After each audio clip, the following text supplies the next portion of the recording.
All right, everybody, welcome to Wrestling with Reality. That's right, Wrestling with Reality. Welcome to the show. Hope you are all doing wonderful and great. I am John, and joining me as always is my partner, Mr. Richie Reardon. Richie, welcome to Wrestling with Reality. We're back, baby. Dude, we brought back the old band. We did. We had to bring back the old band, and I'm glad. Me too, man. It's a new day. That's for sure. It is a new day. Yes, it is. So maybe you're wondering why we are no longer the Retro Wrestling Revival. We are going to the name of Wrestling with Reality. Well, I'm not going to get elaborate into anything. I'm just going to make it really brief, really short, really sweet, and really to the point. Is that Richie and I took this venture over solo. We decided to part ways with Chris, and Chris is going to be doing his own thing. We wish him the best of luck and hope he does wonderful in all that he's going to do. And it's just going to be me and Richie here on the show now. So we're excited to be moving on. And out of respect for Chris, he asked that we not use the name anymore. I said we would not use the name the Retro Wrestling Revival anymore. And to be honest with you, it was perfectly fine with us. This is the original name of the show that we started off 6 years ago. And is a name I always loved and always, always was endearing to me, so to speak. And we decided immediately, let's go right back to Wrestling with Reality. So that's why you see it's Wrestling with Reality now. So welcome to the show. The Facebook page will be changed over later tonight. So with the YouTube channel. And that's the skinny on it, Richie. Are you glad to be back doing some Wrestling with Reality? Dude, I'm glad to have this name back. I think it fits better. I think the logos are way better. I think all the way around, I'm much happier to be moving on in this direction. No hard feelings to anybody that used to be on the show. We're looking towards the future, man. We're not looking backwards. So let's keep it moving here. Let's have a great show tonight. Tuesday nights are my favorite night of the week. We get to do this, get our group in here. I'm going to go ahead and call it now. Rewind. Call his name and he will appear. Where is the rewind? Pop in, man. I'm excited for him to come on Random Conversations. We get to learn a little bit more about the man behind the myth. So that's going to be a fun episode on that side of things. But tonight, man, you picked a really good topic, and we got a really good show that's planned for everybody. Absolutely. And let's get to a couple of comments first. Welcome, everybody, to the stream who's joining us. Anybody that's listening on radio later on with this, welcome to Wrestling with Reality as well. So if you once again notice a name change, it's for a reason. And this show will now be named Wrestling with Reality from this point forward. And we got our first comment in here. Jeremy says, good evening, everyone. We're in for a great show tonight. Great topic tonight. Possibly some news. Random fun fact of the day will be coming up for me shortly as well. Let's have a fun evening and enjoy the conversations. And just so you all know, go ahead. I'm sorry. I said, and it is a new day. Yes, it is. Yeah, absolutely. Jeremy's going to be our moderator, guys, from now on. So Yep. that's definitely what we're going to have going on for him. No doubt about it. Jeremy's going to be helping out with some of that good stuff. So we appreciate it, Jeremy, 100%. Jude is here. What's going on, everybody? Jude's already been telling me he's got some great ideas for this topic tonight. So Jude. He's already told me. So I'm interested to hear everybody's ideas on this tonight. This is going to be an all interactive show that we're going to do tonight, pretty much for the majority of it. And we're going to have some fun doing it. He's here. Rewind is here. Dude. He likes the new opening. He's digging the name. Let's kick some ass. Welcome, Rewind. It's Wrestling with Reality now. We are moving on. Moving to the future. Yes. We need Jimmy Uso back. That's Scott Jenkins. Hey, Scott. What's going on, man? We will definitely talk about that for sure. Jimmy Uso will come up into the conversation tonight, guaranteed. Fun fact of the night, when Macho Man Randy Savage left for WCW, it was for Vince saying he was too old at the age of 41. Fast forward to 24, Damian Priest wins the title at 41. Does he look that old to you? He doesn't look that old to me. He does. He doesn't to me. Are you talking about Damian Priest? Yeah. He reminds me of the guy from Siegfried and Roy. Oh, okay. Interesting. You know, I don't know. I'm not a fan or anything like that. I could take him or leave him. You know what I mean? Yeah. I don't think he looks 41. Though. I mean, he looks in great shape. I'm 42 and a half, and I look like shit compared to him. So yeah, I was gonna say we both do. Yeah. God bless him for compared to that guy. Yeah, God bless him for what he does, because the fountain of youth is definitely hitting him. So for sure, I'll give him all the credit in the world. He's probably doing the best work of his career too. So yep. But we're going to have a good time talking about a lot of different stuff tonight. And the main topic tonight is going to be, we are going to be booking out the Bloodline angle till WrestleMania next year. Maybe we'll do this again later on too, because I think we're going to have a lot of changes along the way when we find out certain things that are going on. So that's what we're going to open up. We're going to fantasy book it till WrestleMania 41. Could this be a potential main event? I don't know. We'll see. We'll talk about it tonight. We want to hear your thoughts on it as well. And then to end the show, we're going to do a dream scenario. So we got this new Bloodline. We're going to do a 5-on-5 for this new Bloodline. And we want to hear who you would pick for Roman Reigns partners. 4 more partners for Roman Reigns in Wargames if they were to do a dream matchup. Doesn't have to be on the active roster right now. It doesn't have to be in the WWE. Who would you book to help him in this Wargames inevitable showdown that's going to happen in a dream scenario? So we want to hear your thoughts on that too later on. So those are going to be our topics for tonight. Wyatt 6 is better than Chad. I agree with that. Oh, Chad Gable? Yeah. Yeah. What's been your thoughts on that so far with the Wyatt 6? It's hard, man, because it's still early. I don't know. I think WWE has already kind of fumbled this thing. I think they're a really cool gimmick. I think they have the potential to be a destructive faction together. I think they have the potential to carry on the name of Bray Wyatt. I just don't think that WWE is using them properly. I think they fumbled it. I mean, let's be honest, dude. You're gonna, no offense, but waste it on the likes of Chad Gable. If this was gonna be a front runner for your gimmicks and your factions and stuff like that, you should have been having them destroy someone more prominent. I feel like I don't think Shorty G is somebody they should put first in there. Is Mary not a Shorty G and the Creed brothers fan against them for the first angle for this for them? No, I think WWE totally fumbled. It's really similar to what they did in AEW with MJF with his return. Slow burn. They should have drawn this out. I wouldn't have had them wrestle yet. I agree. Yeah, I agree. The money feud for them, when we're talking about them, to me, it's going to be the Judgment Day next, because they're kind of setting it up already with it seems like they're trying to be kind of like the vigilantes to right the wrongs of the people that are doing bad things, and being awful people. So that seems like, to me, they're kind of hinting at the Judgment Day stuff with them. But the Judgment Day right now, to me, the problem with it is without Damian Priest in there, it's not as strong anymore. I mean, you got Carlito, JD McDonough, you got Finn Balor. Carlito looks like a freaking goof out of place, man. It does not fit at all. Him and JD McDonough should be, excommunicated from that group, and they should bring in 2 people that are actually worthwhile. And of course, we have the legend Dirty Dom, the man that's living his best life every day, and Liv Morgan, which I think those are good additions to it. Don't get me wrong. I think those are great in that part of the Judgment Day. I think Finn Balor is a great component of it. Get them 2 more power players in there, and then go on and start trying to take on the Wyatt 6 to me. This is an unpopular opinion, but I would like to see AJ Styles instead of one of those guys. You put him in there. I would love to see that. And the Wyatt 6, I would love to see Karrion Kross over there. I thought that would have been a great fit and a great revitalization of his career. No, At we least give got him some opportunity. yeah. No, what do we get for him now? What's he doing? He's with the AOP. Oh yeah, the Judgment Day. Yeah. What a shit gimmick that was. They're Is feuding it? with the New Day. Yeah, feuding with the New Day. Feuding with the New Day right What's now. their name though? What's the group of their name? What is it again? Not the Judgment Day. That's the Finn's group. What are they called, guys? What's Cross's group? Yeah, what's the Cross's called? group called?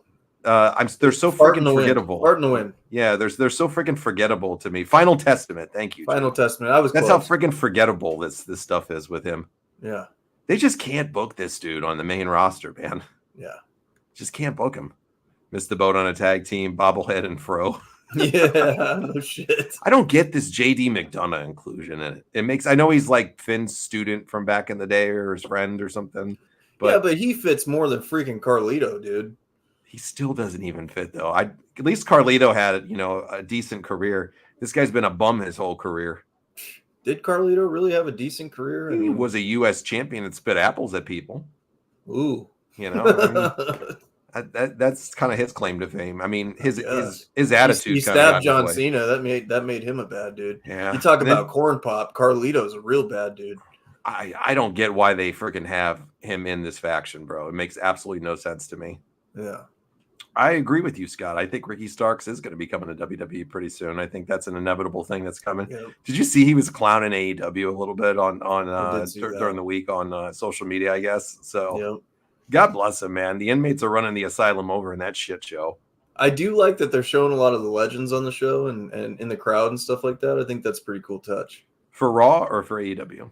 For WWE. Okay. Gotcha. Because they had Mark Henry last week. They had someone else too. I think it was Candice Michelle. Yeah, Candice Michelle. There it is. Candice Michelle and Mark Henry they had. Mm-hmm. So, and AEW did. I'll give them credit. They did on one of the matches recently have Ricky the Dragon Steamboat there, which I'm a Steamboat Mark. So yeah, you are. I thought that was pretty cool. It's always great to see the Dragon come out. That's for sure. Not bad. But I don't know. I like seeing some legends come out too. Jeremy says, "Hey, Carlito wins the world title and WWE title, becomes a Grand Slam champion."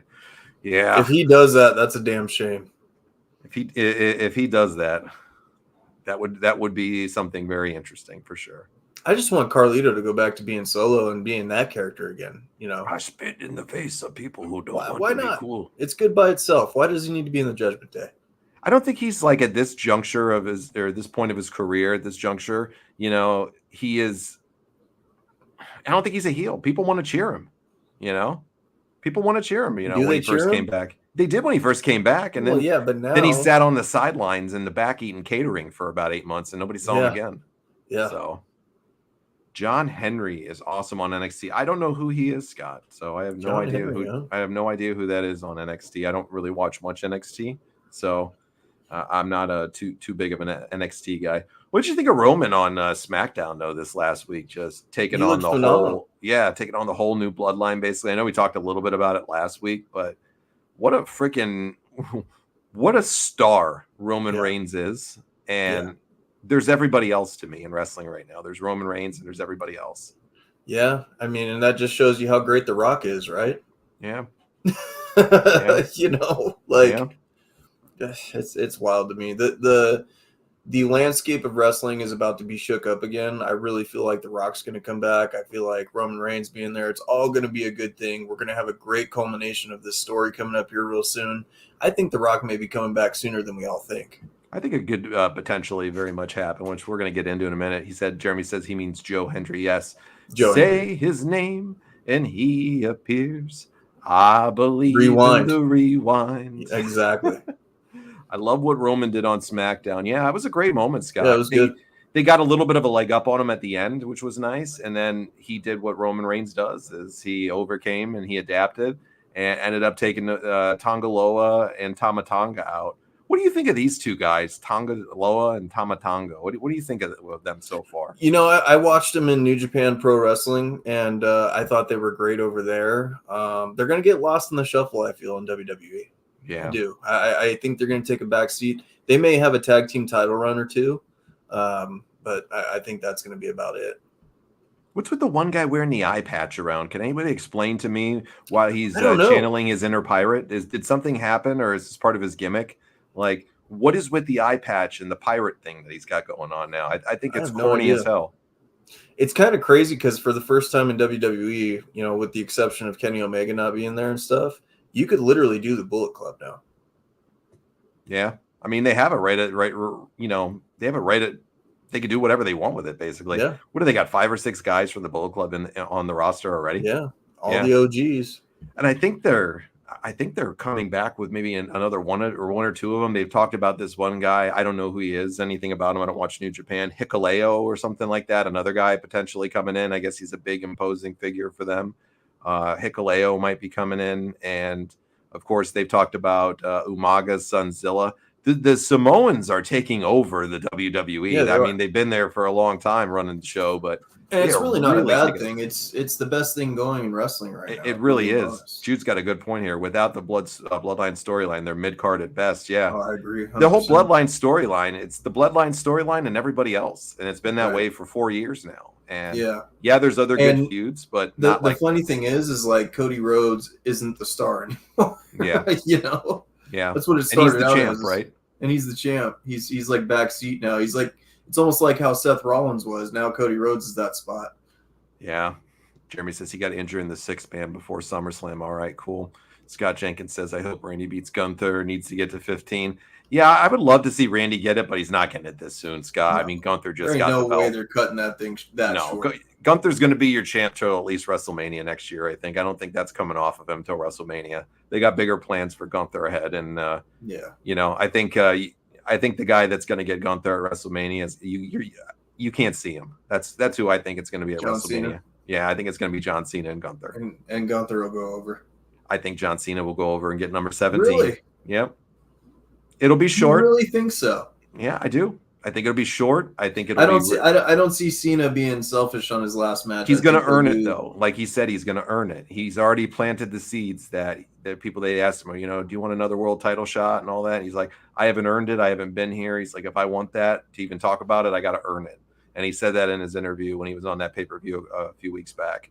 And there it is right there. He's planting a seed in my book. And I think he's planting a seed that he's going to try to win the Royal Rumble or something to the extent of that, or find a way, maybe Elimination Chamber in against Gunther. Who knows? But I think you might see Gunther and Cena at Mania. And I think Cena might get his number 17, and then he'll drop it shortly after.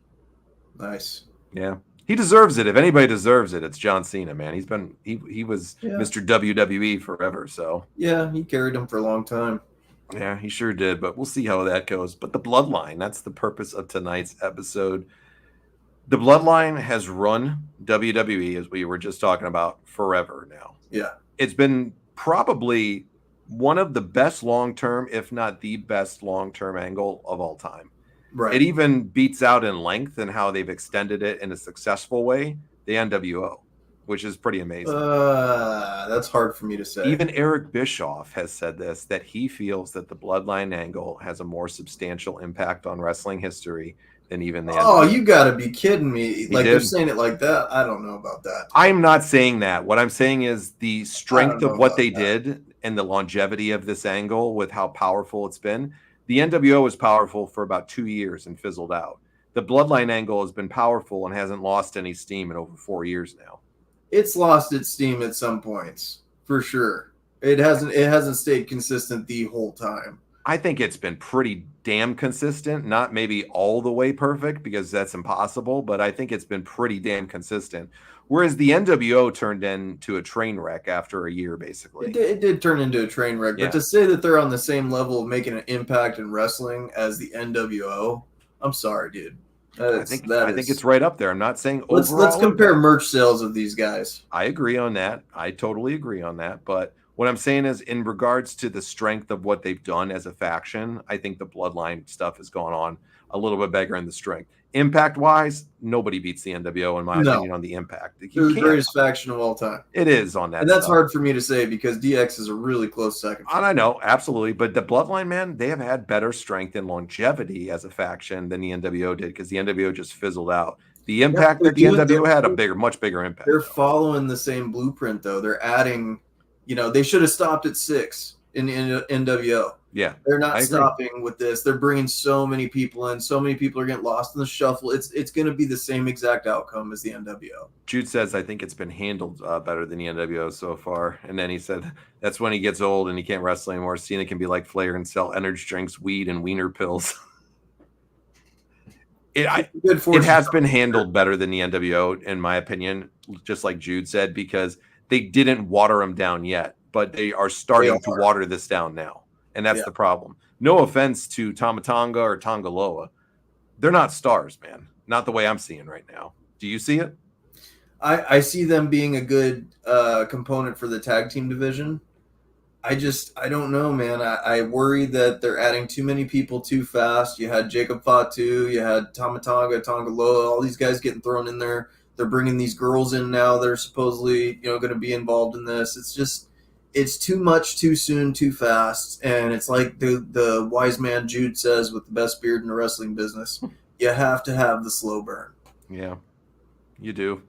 I don't know if Solo has the ability to have the slow burn until you bring The Rock in here. This is where The Rock comes in and gives you the star appeal that they need. Because The Rock should be in the scene, the back, coaching these guys every single time that they're out there. I think it's coming soon, like you mentioned. He's gonna be a more active component here real soon because there's a lot of things that I think are. He needs to buy Solo some charisma. Some of that Hollywood money. And Solo has zero charisma, but when you see him off the air, like when people snap pictures or videos with him, he looks like a fucking funny guy that has charisma. It goes back to like one of my favorite wrestlers of all time, Brad Armstrong. I always say that. Everybody always says it about him. Guy was the best worker in the ring when you got in the ring with him. He could make a fucking broomstick look like a 5-star match. He was that good. And he had zero charisma on the air. In the back, he was funny as hell. They said he was the funniest guy there. Nobody had more charisma than him in the back. He was the best joker. Everybody loved him. He could talk so good. He just couldn't do it in front of on the camera with his character. I'm not saying if you had the wrestling ability of him and then you took the charisma of Road Dogg and put that together, dude, would have been money. It would have been money. There's a lot more, he's young though, so let's give the guy some time. I mean, they wanted to write The Rock off when he was Rocky Maivia too. Right. People, LA Knight was the same thing. People thought he was dead in the water when he was in NXT and LA Knight. Look what he's done for his career, So I'm not writing Solo off yet though. I just think he has a lot to learn still. And I think there's a lot more to go. I don't see the star appeal in him even at all yet. So that's just my opinion. I don't know if it's there, but we'll see. There's guys that can train him and help him, but you can't teach charisma. You can't. You can't teach charisma. You either got it or you don't. You either got it inside of you or you don't. So let's see a couple questions or the comments here. Bloodline doesn't have half the locker room lining up for membership. Yeah, just like the NWO did. I think Goldberg has one more run. Scott, I do not think that. I think Goldberg just stays the fuck away. Yeah, I think everybody pretty much hopes that. I think he's if you want him to go somewhere and have one last smash match, throw him over in AEW. Have him spear MJF, jackknife him, and call it a day. Yeah. Let's let it go. He had a shot in the WWE. Rewind says it's apples to oranges in two different generations. People who are 30 and up would say NWO and under 30 line Bloodline. Very good points, Rewind. Very good points. I'm sure our Aussie buddy will be by soon. He usually pops in. It is a totally different time zone. I think they're about 14 hours ahead of us in Australia, so he might not be available sometimes. They watered down the NWO as well with the Wolfpack, but both Bloodline sides have more upside than not. Okay. I have this stuff all figured out on my fantasy booking, Richie. I love it. All right. I bet you've seen The Rock next time on Raw, its debut episode of Netflix. That's a very good possibility. I would agree. I don't think they hold out for him for that long, though. Yeah. That's a long time to hold out till next year. I think Tiffany's going to cash in her case. Yeah, I think so too, Scott. I think they're going to hold on to it for a while with her. And I think Tiffany Stratton's going to be a big impact player in the women's division for a long time, for sure. But let's get back to the Bloodline here. So we're at the point SummerSlam is over now. We saw Roman come back. Everybody got the awesome, Roman Reigns pop. We got the big ass kicking that he laid down on SmackDown. But let's be realistic as we're going to look to book this out. They are not going to put Roman over each and every week, kicking these guys' asses, of course, because the heels have to get some little wiggle room here to look good. But they got some different things coming up. I think they got No Mercy coming up in September. They have, I think, the Bash at Berlin coming up. They haven't announced anything for December yet that I know of. I know, of course, January's Royal Rumble. I think February or March is Elimination Chamber. So we're going to maybe not hit on every pay-per-view here as we kind of talk about this tonight, but we'll try to hit on most of them that we know already. Solo, I think, in my opinion, they're going to not have anything with Roman Reigns and the big members of the Bloodline on the Bash at Berlin card. Probably maybe something smaller on No Mercy. I think you're going to get your first big match in this feud that's going to lead up to Solo versus Roman Reigns at Bad Blood with Jeremy's going to see that. He's going to be there in Atlanta. I think that's going to be the main event. It's going to be Bad Blood. I think it's going to be Solo versus Roman Reigns. And I'll pull a shocker on you here. I think Solo pulls out the victory in this one, actually, too. And I think the Bloodline comes out and, Solo's Bloodline and just totally overwhelms him. And Roman can't keep up with all these. Maybe they get a new guy in here, Hikuleo or somebody like that. But I think Solo's going to get a cheated win here, and he's going to get one leg up first on the Tribal Chief. What do you think about that? I think that's a good possibility. I don't see, man, it's going to be so different now because you're going to have Roman Reigns being the face. So I don't really know the correct way of booking that because of what we just went through last year's story. Now you're flipping it on its head and having kind of a civil war between these guys. I would like to see it go your way and what you're talking about. I would like to see Solo get a win, legitimize him a little bit, and make people go, damn. Maybe this is the guy that will be the Tribal Chief. You got to really beat him. Yeah, you really beat him. Yeah. So yeah, I do think that's the right way of booking that. I do. Yeah. I think Solo goes over, and if you don't do it that way, where do you go from there? There's not really any direction to go that'll keep it going. Jeremy says he thinks it kicks off at Bash at Berlin. Solo jumps Cody, and KO and Roman and Jimmy show up.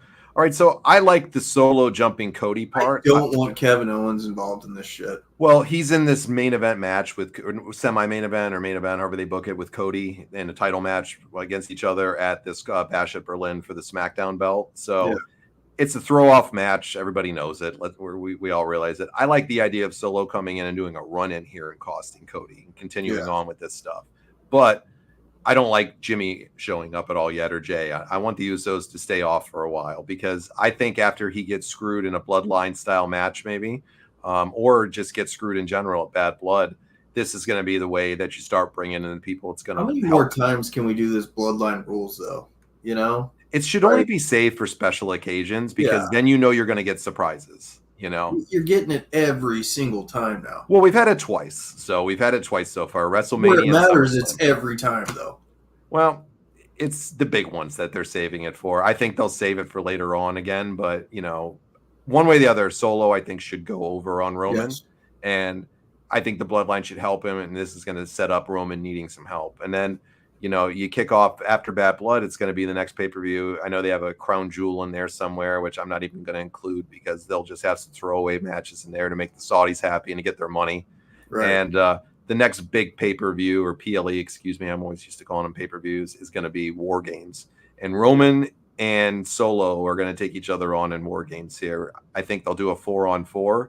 I think you'll have Jacob back at this point, and hopefully, I don't know what his injury status is, but I think they do a 4-on-4. I think you do Jacob Fatu, Solo and Tama Tonga and Tongaloa, or if there's another guy, if they want to make it a 5-on-5, whatever. I'm fine with either 4-on-4 or 5-on-5, but I think they'll probably go the 4-on-4. And then Roman's going to, of course, need some backup, and I think Jimmy and Jay are going to come back to help him out and be his, first two guys. And then I think that they're going to need a surprise entrant or two. So if they do the 5-on-5, I think this opens it up for two surprise entrants. That's why I would do it 5-on-5 for them. So I'll say this. I think they'll bring in two surprises. I think one of them will probably be Cody Rhodes, or maybe they'll announce him. And the fifth one is going to be the one that everybody's going to probably think is Sami Zayn, and I think it's going to be Brock Lesnar, because somebody's going to need to match up with the monster that is Jacob Fatu. Right. And who better than the beast, Brock Lesnar? That's my opinion on how it goes.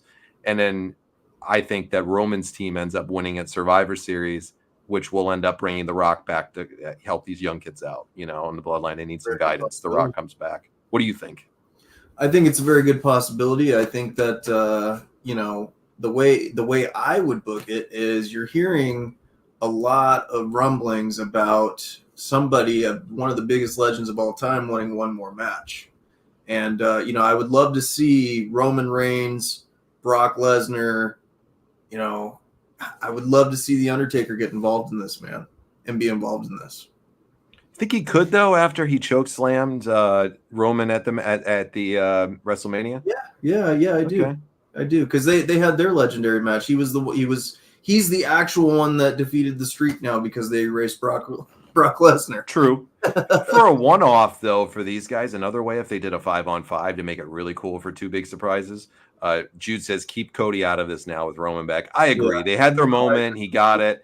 Let him kind of feud with them a little bit off and on with these guys, but let's move him into something else, because whether they put him in it or not, like I was mentioning earlier, I would prefer not to see him in it, because I think there's two better surprises, and it plays into the Paul Heyman component, which would be my other surprise pick that I think would happen here for this match. But I think it would be really fitting to see, after he's done with the Drew McIntyre feud, bring CM Punk over there to help him out too. CM Punk, Brock Lesnar, two Paul Heyman guys along with Roman, all lined up to fight against these guys too. Could be.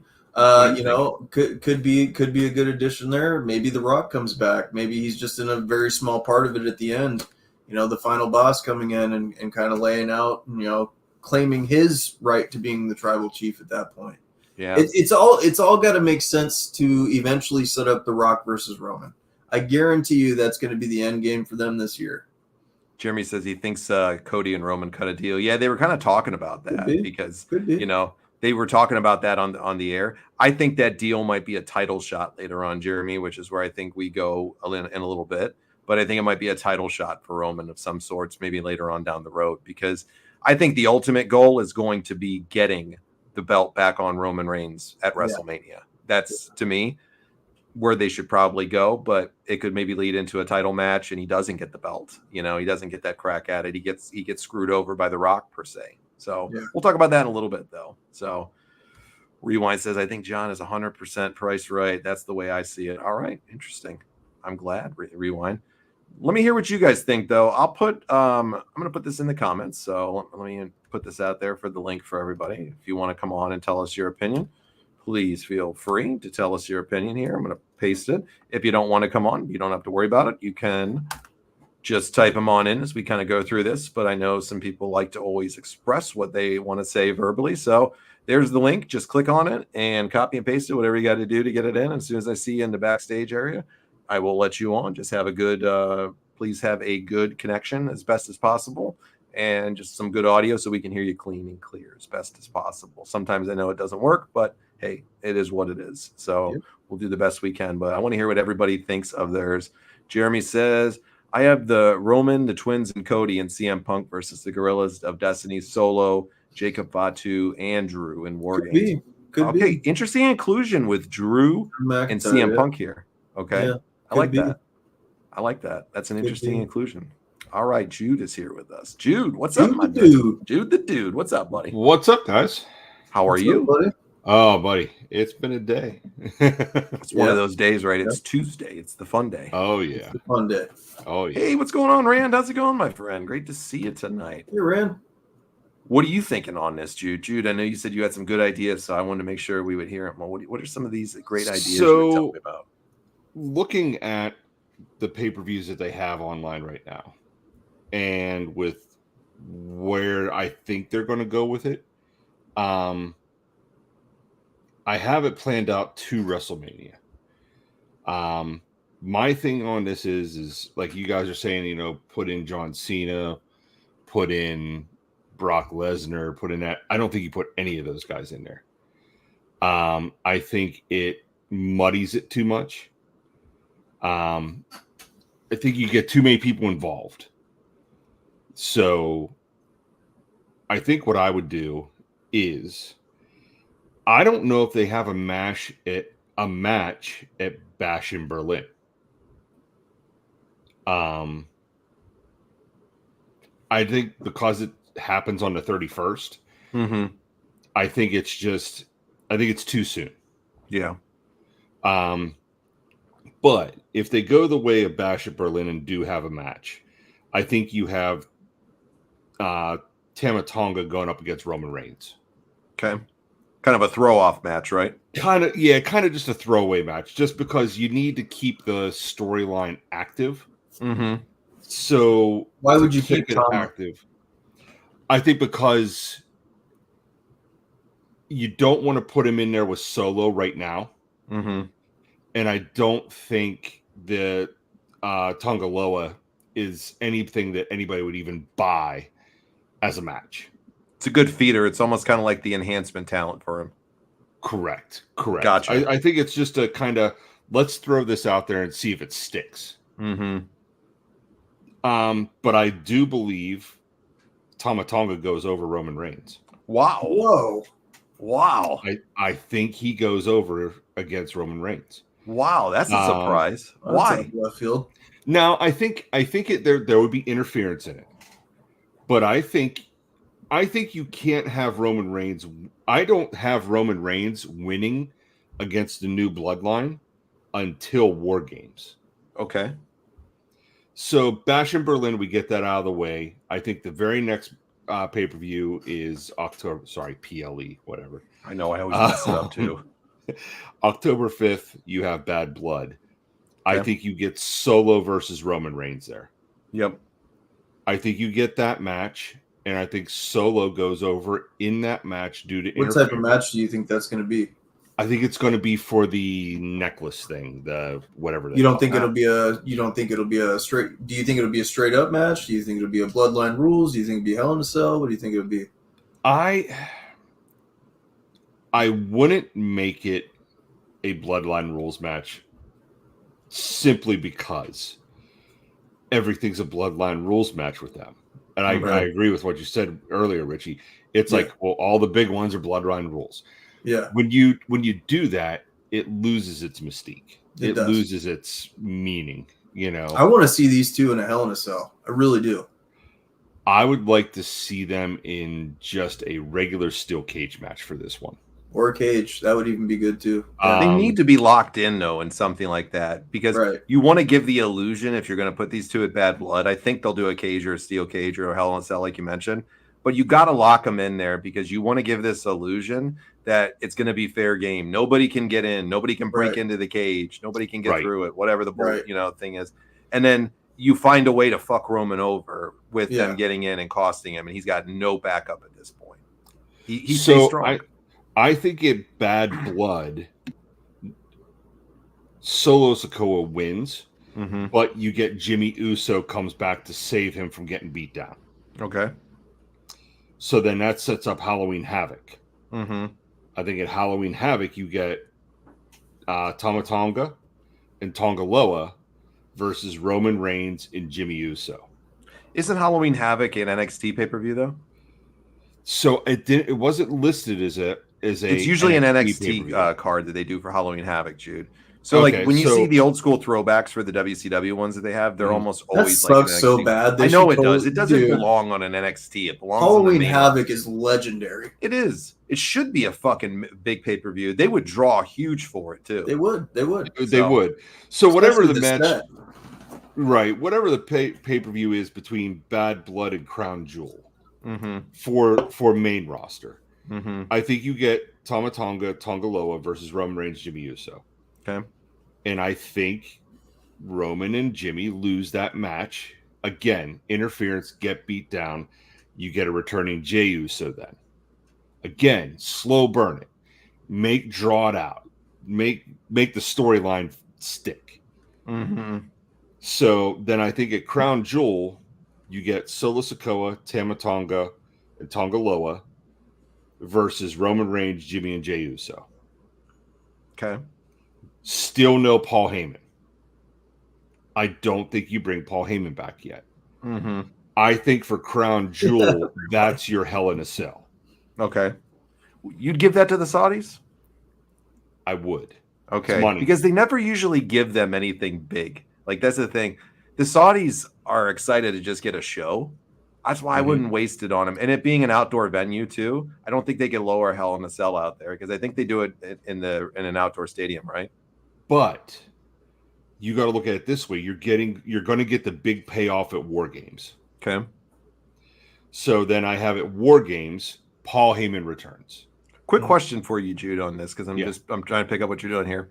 Would you think it would water it down to if they had a Hell in a Cell or a cage match? I want you guys to chime in the chat on this too.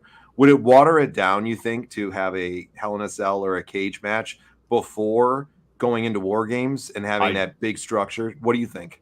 I don't think it does because of a returning Paul Heyman selling War Games. Okay. I think Paul Heyman could sell the shit out of War Games and make it bigger than a Hell in a Cell. Yeah, okay. He could. Do you bring him out at Survivor Series, or do you bring him out leading up to Survivor Series? I think you bring him out leading up to Survivor Series because you have Roman, Jimmy, and Jay looking for a partner for War Games, and Paul Heyman brings together the original Bloodline. With Sammy? With Sammy. Gotcha. Yep. I think for Survivor Series War Games, you have a 4-on-4, and it's Solo Sikoa, Tama Tonga, Tonga Loa, and Jacob Fatu, as long as he's healthy. Yeah. They're saying he's not injured that bad. Yeah, I've heard that too. So I think you have 4-on-4 then. Roman Reigns, Jimmy Uso, Jey Uso, and Sami Zayn. With Paul Heyman, I think they go over its Survivor Series. Do you think that Sami Zayn is a strong enough character, though? Because you're going to have to match up if you do this. This is my point on why I don't think Sami fits for this. Because it's going to be Roman and Solo matching up, basically. That's going to be the people that are going to square up the most that people are looking forward to in the cage. Then you're going to have Tama Tonga and Tonga Loa. And then you're going to have the Uso brothers. So tag team taking on tag team, which will set them up for something later on. Jacob Fatu would absolutely fucking murder Sami Zayn just by blinking at him. We need a beast for him, Jude. We need Brock Lesnar. No. Or you're saying no. I him. don't think you do it. The reason being is Sami Zayn beat Gunther. He beat Gunther. But he just got his ass. Shame on them for doing that too. Seriously, it never should have happened. Right? I agree. But that went off like a fart in church, dude. Right. But I think the thing is, though, is if you look at it, because he went over Gunther, it makes him a credible opponent for Jacob Fatu. Yeah. Okay. I think it makes him credible. So out of War Games, Roman Reigns. Sammy's got to get eliminated first, dude. No, he's got to get eliminated. Well, with War Games, there's only one survivor at the end. You can only tap out. Yeah. Right. That's it. Right. So. But they've done 5-on-5 War Games in the past. So 5-on-5 War Games is not out of the question, folks, because they could bring another member in too. I think the money is on 5-on-5 because this is how, to me, you include Sammy and get him back into this because he was a part of the original angle. And then you bring out a monster surprise to be the surprise entrant at number 4, which to me, this is when Paul Heyman comes back. You hear him. They don't. It's 5-on-4. They didn't get anybody. And then you hear, ladies and gentlemen, this is Paul Heyman. And then to me, that's why you bring him back, introduce Brock Lesnar. The crowd goes ape shit. Jacob and Brock. That would be perfect. But, I really feel like Brock, if he is going to come back, should go against Gunther. And I think Gunther should go over on Brock. I agree with that part about Gunther, going over on him if he gets it. But here's the thing then. You bring Paul Heyman to bring back Lesnar. And then you're going to throw Paul Heyman back in with Roman. I think you just bring Brock back for kind of like a one-off to set this up, and they're not going to work together full-time anymore. But you bring him back. He's a one-time help. This is his way of helping his friend Paul out. That's why I think you can get away with this.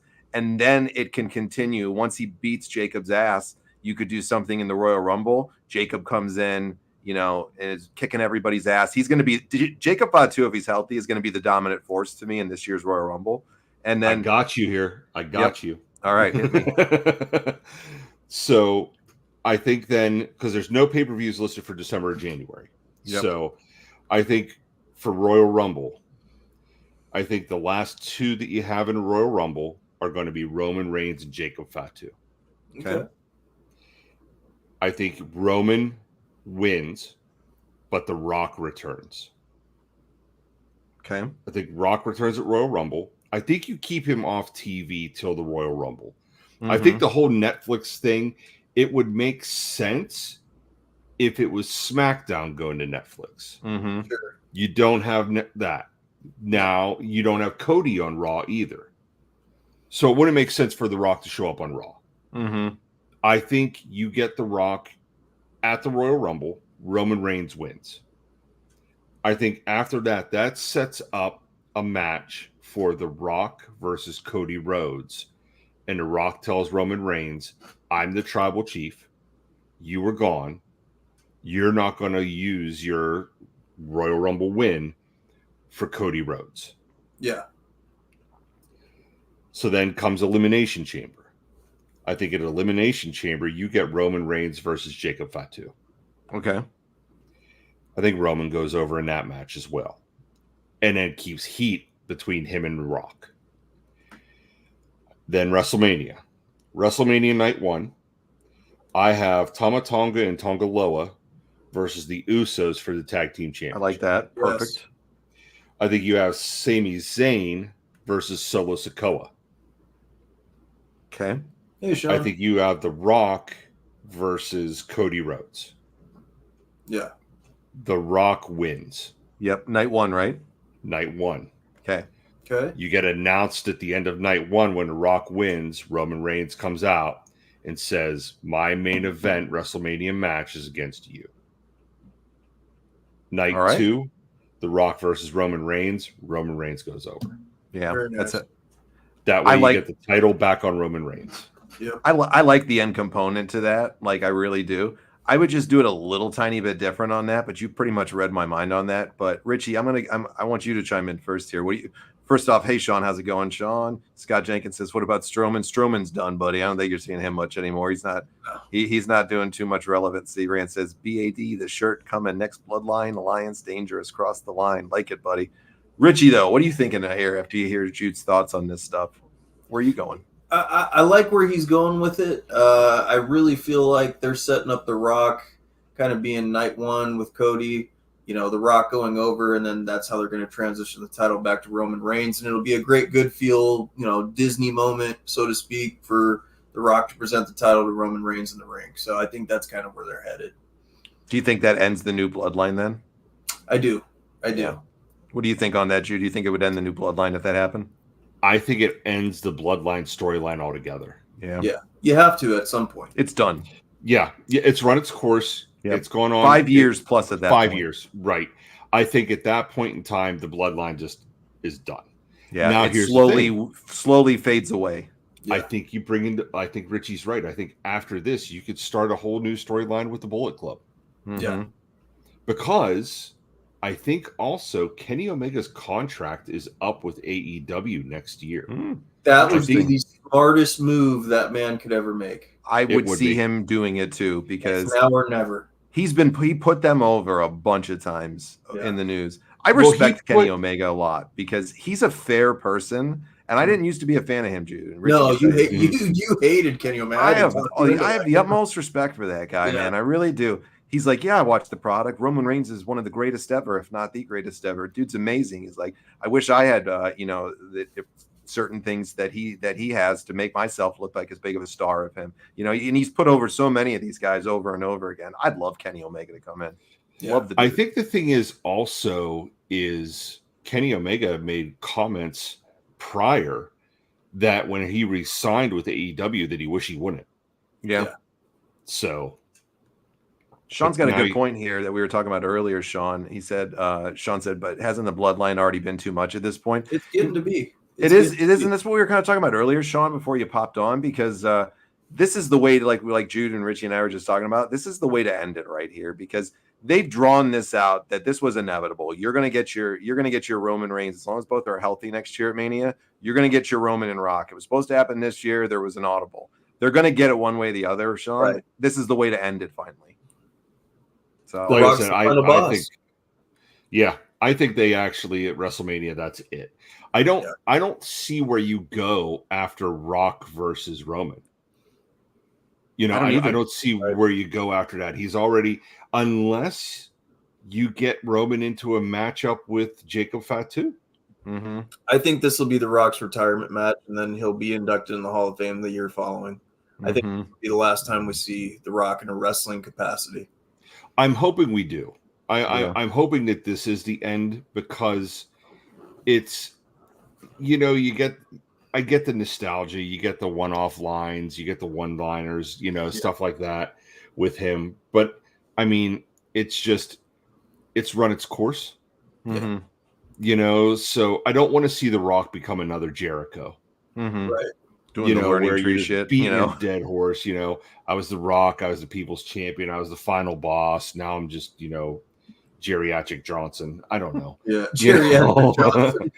Here's my thing with Jacob, though, guys. With Jacob Fatu is, to me, Jacob Fatu is the next big star that they got. There's two big stars that I can see in WWE right now. One's Braun Breaker, and the other one is Jacob Fatu. To me, those are the two standout guys that are going to be the next of the big generation of heels and baby. Will Jacob Fatu have the charisma?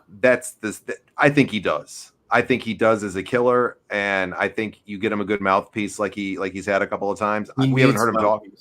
I haven't heard him talk. But so I don't know with his mics. Yeah, it could be a great way to screw Roman over later or something like that. Finally, who knows where they go with it.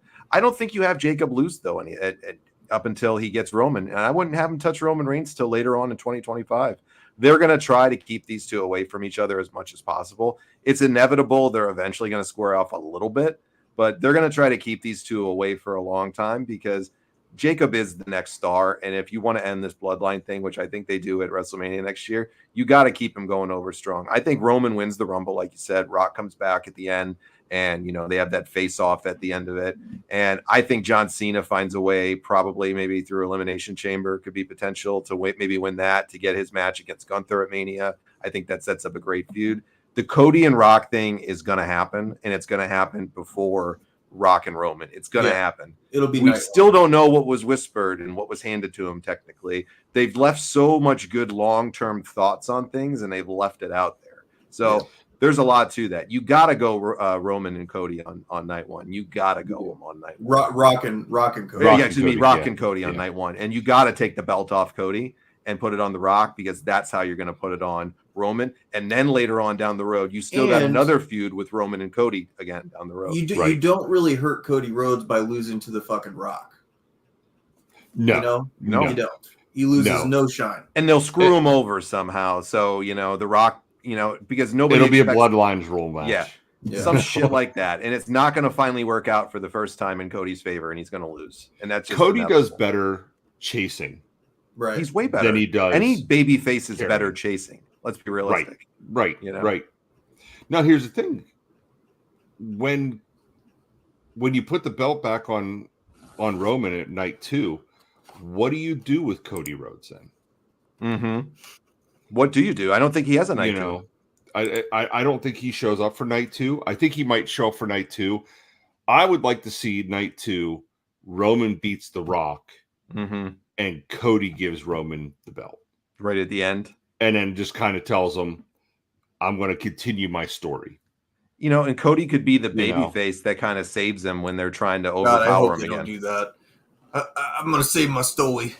I'm going to pick up chapter 2 of my story. Oh God, please, no more of that. let me get to a couple of the comments here. Rewind says, do you think the WWE does the Bullet Club right? Do you think the fans would be interested in it? I don't think they would be interested in it. You don't think the fans would? I don't think WWE fans, most of them, I don't think they know who the hell the Bullet Club is. And to be honest with you, I don't know who the hell half of them are either. It was the hottest in wrestling Japan t-shirt. No, not just in Japan. I know it was big in the States, but people by the droves were not watching it. I forgot that they were still fucking going with them, Dude, that's me. But I've never watched it. They blew up, man. They've had a hell of a run. I'm not denying it. But I watched all the Bullet Club stuff, man. I mean, you have AJ, you have Finn, you have the Good Brothers, Juice Robinson, right?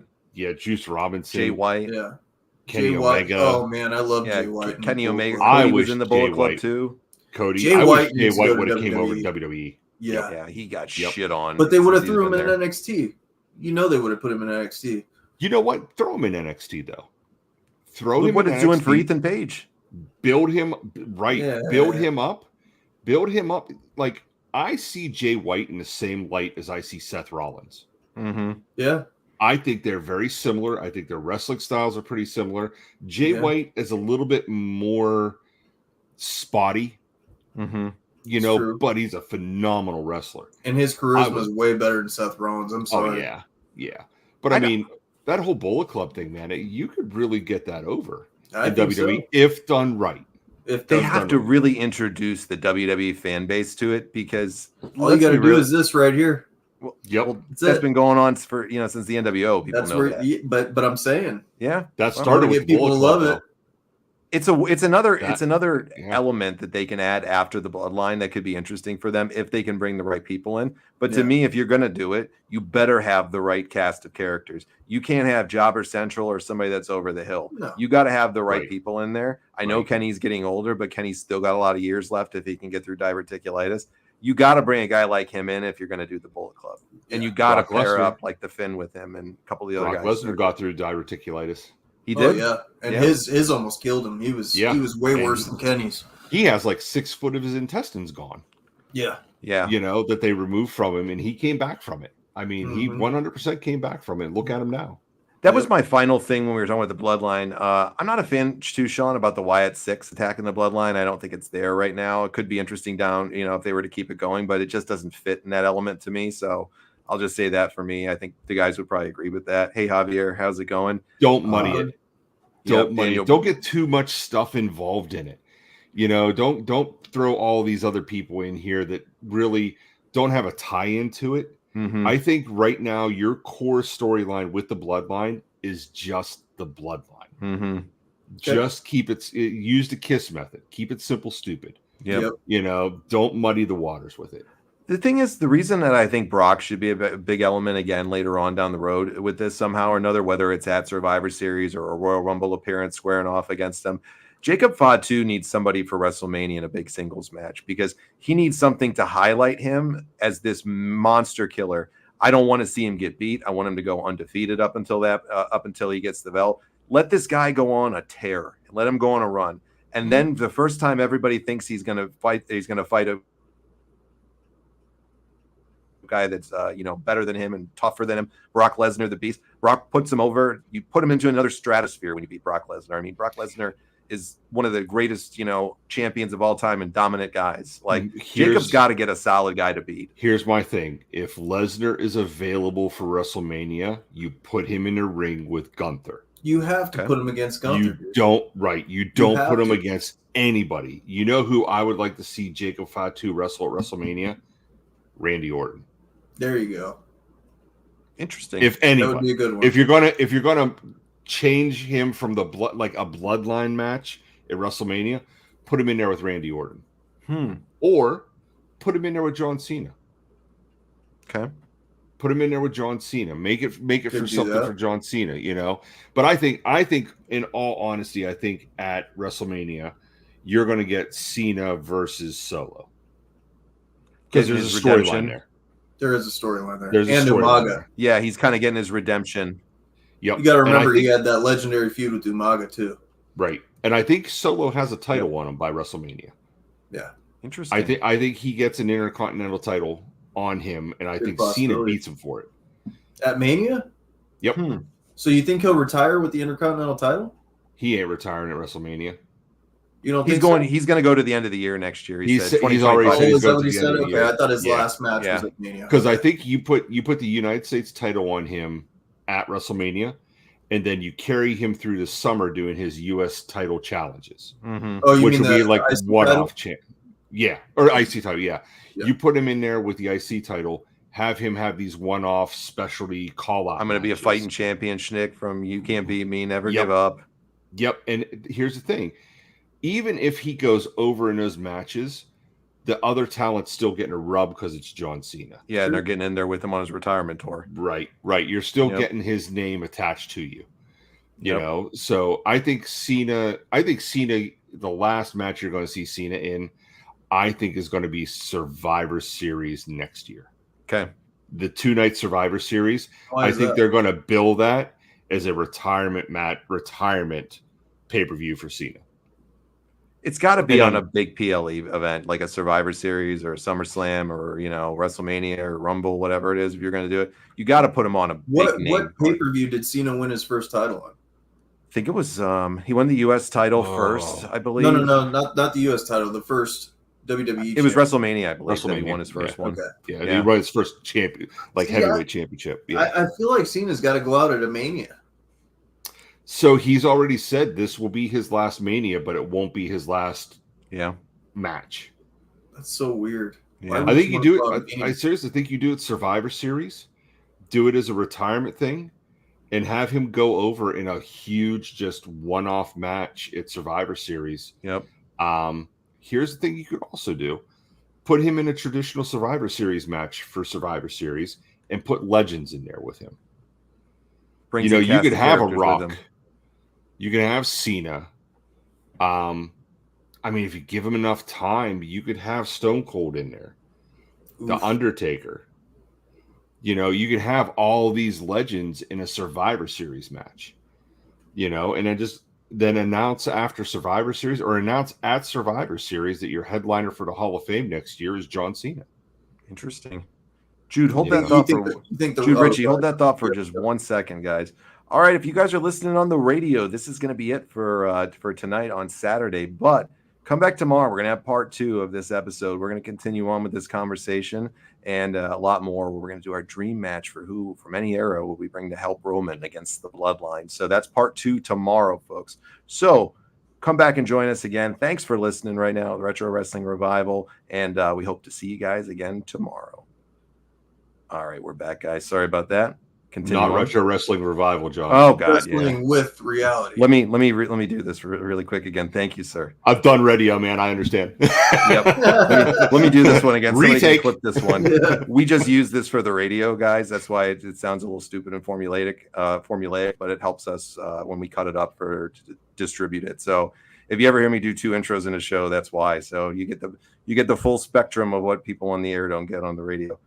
All right, everybody, this has been a great episode. We hope you enjoyed everything with us tonight. Come back for part 2 right here on the Wrestling with Reality, and we hope you had a lot of fun with us tonight. We got a bunch of great stuff planned for part 2. We're going to continue on this conversation and much, much more. So we'll see you guys again tomorrow right here on Wrestling with Reality. All right. Thanks, buddy. Appreciate it, guys. Sorry, guys, that you had to bear with that really fast. Let's hit this really quick right when we get back. So I'm going to institute a 5-minute bathroom break. So we're going to take a quick break, guys. Our lady bladders. Yes, all of us old men here. Jude, you want to stay with us for a while, right? Yeah, but I Dude. am. I definitely, it's, stand up and go. Yeah. Yep, for sure. Jeremy, we are going to get to yours first right when we come back, guys. So hold tight. We'll be back in about 7 minutes at the most. We'll be back, and just hold tight with us. Okay, guys?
All right, everybody, welcome back. Thanks for allowing us that quick pee break time. It sucks when you get old, but we're back at it.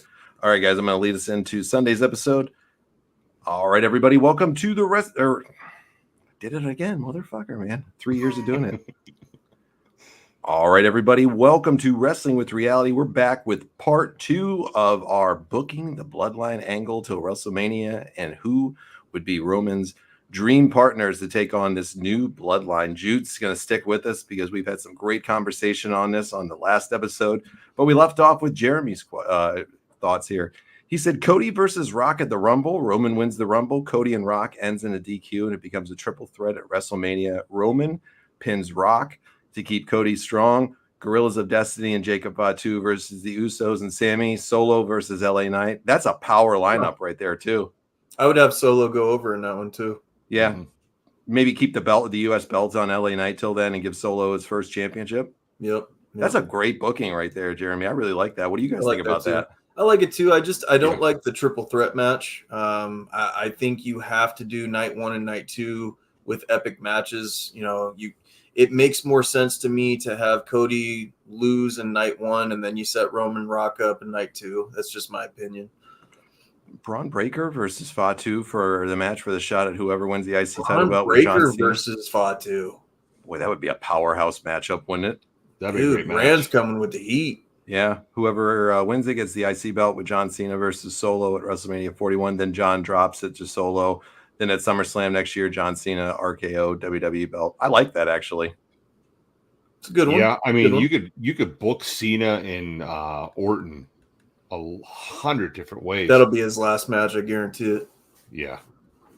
Sean, I would play Led Zeppelin or some Ric Flair stuff if I could, but they'll hit us with copyright, man, and this stream will be gone. I would love to, buddy. Trust me. We'll put on the Brad Armstrong. Yeah, I have tried every method through the years to get away with certain things, and I always get smacked on it. You'll have to change the name again.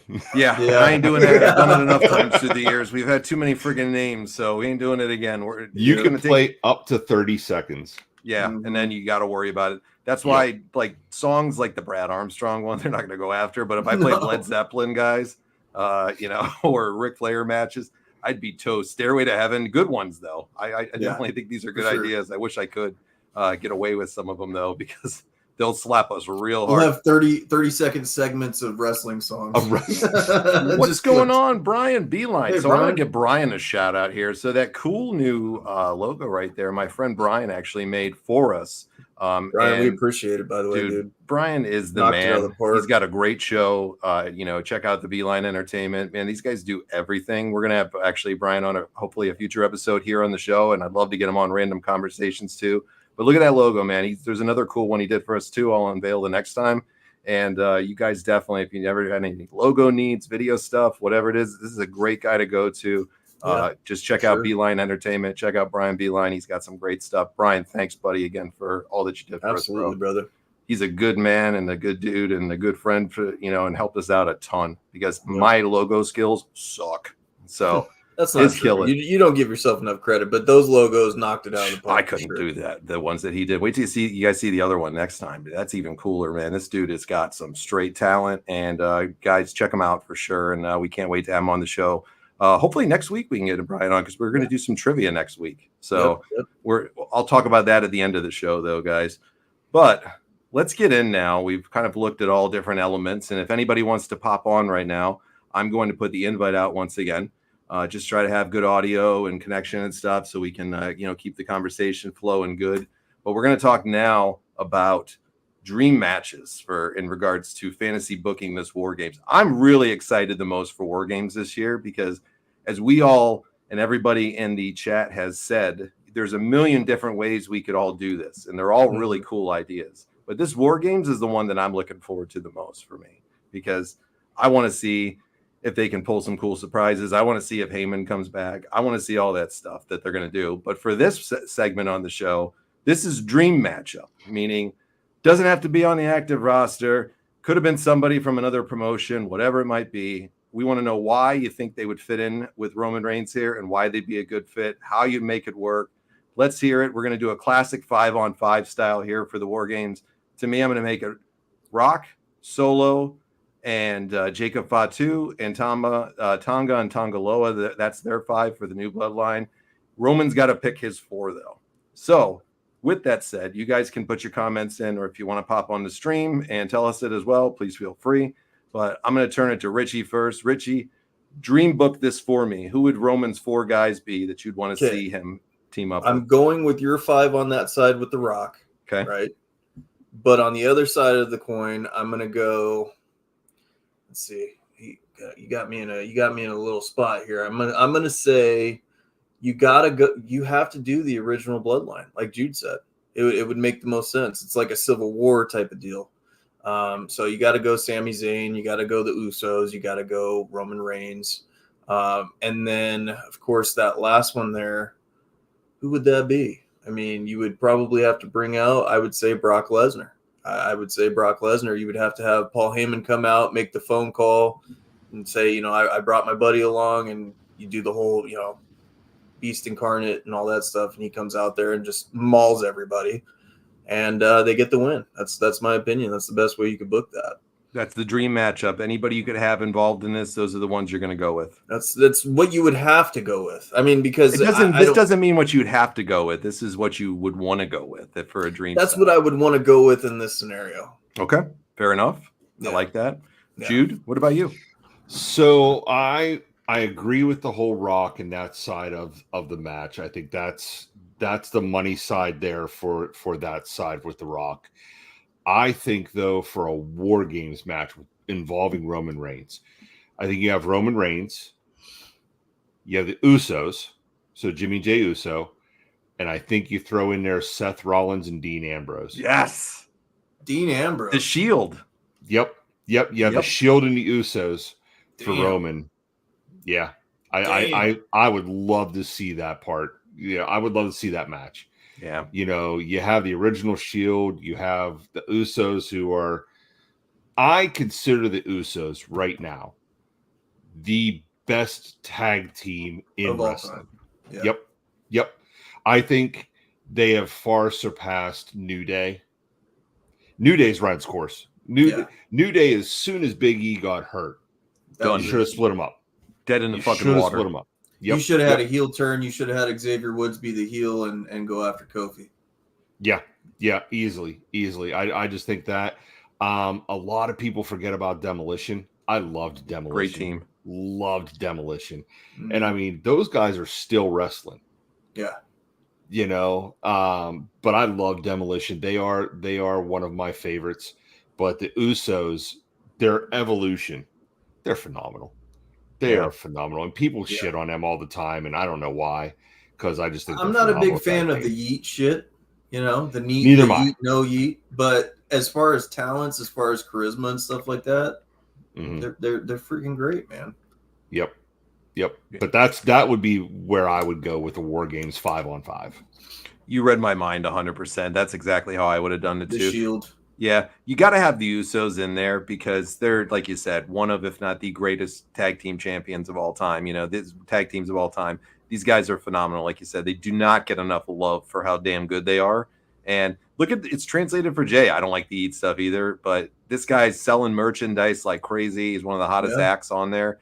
And, Jimmy coming back. This is a great opportunity for Jimmy to kind of get over that loss that he had and rejuvenate it. I don't think they keep the Usos together in any situation, even fantasy wise, or, but we'll look at it from the real perspective. I don't think they stay together full time down the road. I think that Jay's a champion in the making potentially for them. Jimmy, I think, could be a solid mid-carder, but you got to have them in the dream scenario. There's no way around putting the Usos in. And to me, the best ones to help them out would be in a dream situation would be, of course, the Shield. I mean, that's the money right there. If Dean didn't re-sign that contract, it actually probably, I think, could have been a possibility this year that could have happened with his contract would have been up, but he just signed a new 5-year agreement. Can you imagine? He knows that WWE, Dean Ambrose is mid-card. Yep. Yeah. He's mid-card. Yeah. It's true. So I don't think he wants the grind of it either, Yeah. I don't think he wants the grind of it either, but he's going to run out of blood. Yeah. Yeah. Yeah. It's true. Yeah. Jim Cornette. Jim Cornette hit that right on the nail with Dean Ambrose. He goes, a Dean Ambrose match. He said, I will watch a Dean Ambrose match if 15 seconds into the match, he's still in the ring. Yeah, right. It's exactly what Jim Cornette said. He's like, if Right. 15 seconds into the match, he's still in the ring, I'll watch the match. He said, but Dean Ambrose, every match, within 15 seconds, he's outside and blading. Yeah. Yep. It's his He must style, love though, it. man. It's his style. Yeah. Did you see must that love it. whenever he went to New Japan and they did the spikes in his head? Yeah, the Sticking the out sticks. Like they had to hit him like 4 or 5 times till they stuck. God, man, why would you do that shit to yourself? He's like because McFoley, your man. wrestling sucks. Yeah, that's true. I mean, think of the pop though. If this could have really happened, you know, and of course we know it's not going to happen, folks. It's a dream, you know, perspective. But think of the pop it would have been if like they would have had that 5-on-5 with, you know, with the Rock with them and everybody. And it's just like they're outnumbered. They can't get anybody else to help them, and everybody's automatically going to think, you know, it would be somebody like Sammy or whatever it is. And then here you hear, you know, Sierra Hotel, India, you know, the Shield music. And then those three come down right from the, you know, what they used to do, you know, all dolled up in the Shield gear, man. What a war that would be for Wargames. Look at the pop. Look at the pop that they got at WrestleMania when they played the Shield music. Yep. Yeah. You know, everybody was looking around, looking in the stands, trying to figure out where they were coming from, you know. Yeah. So Do you think we'll ever get it? Hobbling. Yeah, I know. I'll get to you guys in just a second here, because you guys are putting some of yours out, and I see some great ones. I'll get to them in just a second. Do you think, even though I know he just signed a longer contract, do you ever really think that Dean Ambrose comes back and we get a Shield reunion one day? Absolutely not. Nope, never. Yeah, I don't I think think so he's either. done with WWE, and he wants to be the big fish in the small pond. And when his 5 years is up, he's going to be old enough, beaten down enough. He's going to have made enough money, you know. And he's the type of guy that he's a weird dude in real life. He really is, and he will fade away into obscurity and love every minute of it, and have made He'll all go of to his Japan. money.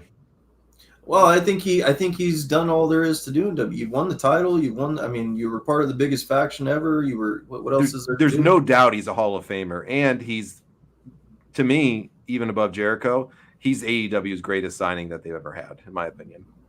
But that's my opinion. I don't know what you guys think. I don't. Who do you think's their greatest signing that they've had? Do you think Kenny it's Jericho Omega or somebody else? I think Kenny Omega's number 1. Okay. I think Jericho's number 2. Okay. And number 3, I don't even think it's a signing that they did. I think it is Orange Cassidy. Really? Mm-hmm. Wow. Yep. I think you put him over Cassidy. Moxley in importance of signings for them? Yep. Wow. Yep. Wow. Because if you look at it, Orange Cassidy he is home. I think because he's homegrown AEW. Mm-hmm. Yeah. You know, Darby he's Allin as homegrown well. AEW. Kenny Omega, the reason why I put Kenny Omega first is because he wasn't a WWE guy. Mm-hmm. Right. Never has been. Never has been. That's why I put Deep him South number 1. Wrestling developmental, yes, but nothing. And he's other. been the greatest in every other place that he's gone But to. there. He's been the guy. Yeah. He's been the guy. And the thing is he's became the guy without the WWE. Mm-hmm. Yep. Now, The thing about Jericho, it- the only reason I put Jericho ahead on that is because Jericho's run in WWE was over. Yeah. It was done. He was a beat. parody. It was over. Right. And then he came to AEW and he became, you know, Le The Painmaker. Champion. Yeah. He now I hate this learning tree shit, but he has redesigned and redeveloped himself in AEW over and over and over again. He's done what Hogan did with his career. Yeah. Hogan was Hulk Hogan, real American brother, and then you got to where everybody was just go away. We don't want to talk to you anymore. We don't want to listen to you anymore. You're worn out. You're old. And then Hollywood Hulk Hogan came out, Mm-hmm. Yep. and it rejuvenated him. Everything. And it was phenomenal. Jericho has done that multiple times. He's done it a million times in his career. Yeah. Let's look at his career. There's nobody that's reinvented themselves as much as Chris Jericho, in my opinion. Mhm. And it just shows that I think Chris Jericho for AEW was the person that gave them relevancy right off the bat. People believed in some of the other guys. They were internet darlings, but you needed somebody to give them relevancy. Who better than, you know, And Chris Jericho? He gave them relevancy. And then to me, Moxley gave them that first big oh wow moment, which is why I have him as number one. When he came in, I think it was Double or Nothing or All In or something like that. All in. Okay. When he came in at the end, man, and they sold that. This was when Excalibur sold this perfect. Jim Ross sold it perfect. Mm-hmm. The crowd was stunned in Vegas to see him come out. He was their first oh shit moment for them. And that's why I kind of rank him at that level. Well, I just Moxley, don't see him back in the WWE. Moxley, to me, came in with a house on fire. Mm-hmm. And he came in at 100. I mean, he came in, everybody was talking about it because it was big. And then he kind of died. When he got paired up with Kingston and stuff like that, it was like, what the fuck? Right. It died. You know, it was garbage. Well, let's get to a few of the ones here for some dream scenarios. Sean's joking around. Says Roman, Lesnar, Cena, Cody, and Hornswoggle. LOL. He says no. Vinnie really. Mac coming back. How about that? Roman, Lesnar, Cody, Cena, and MJF. Boy, that would be a powerhouse lineup, wouldn't it?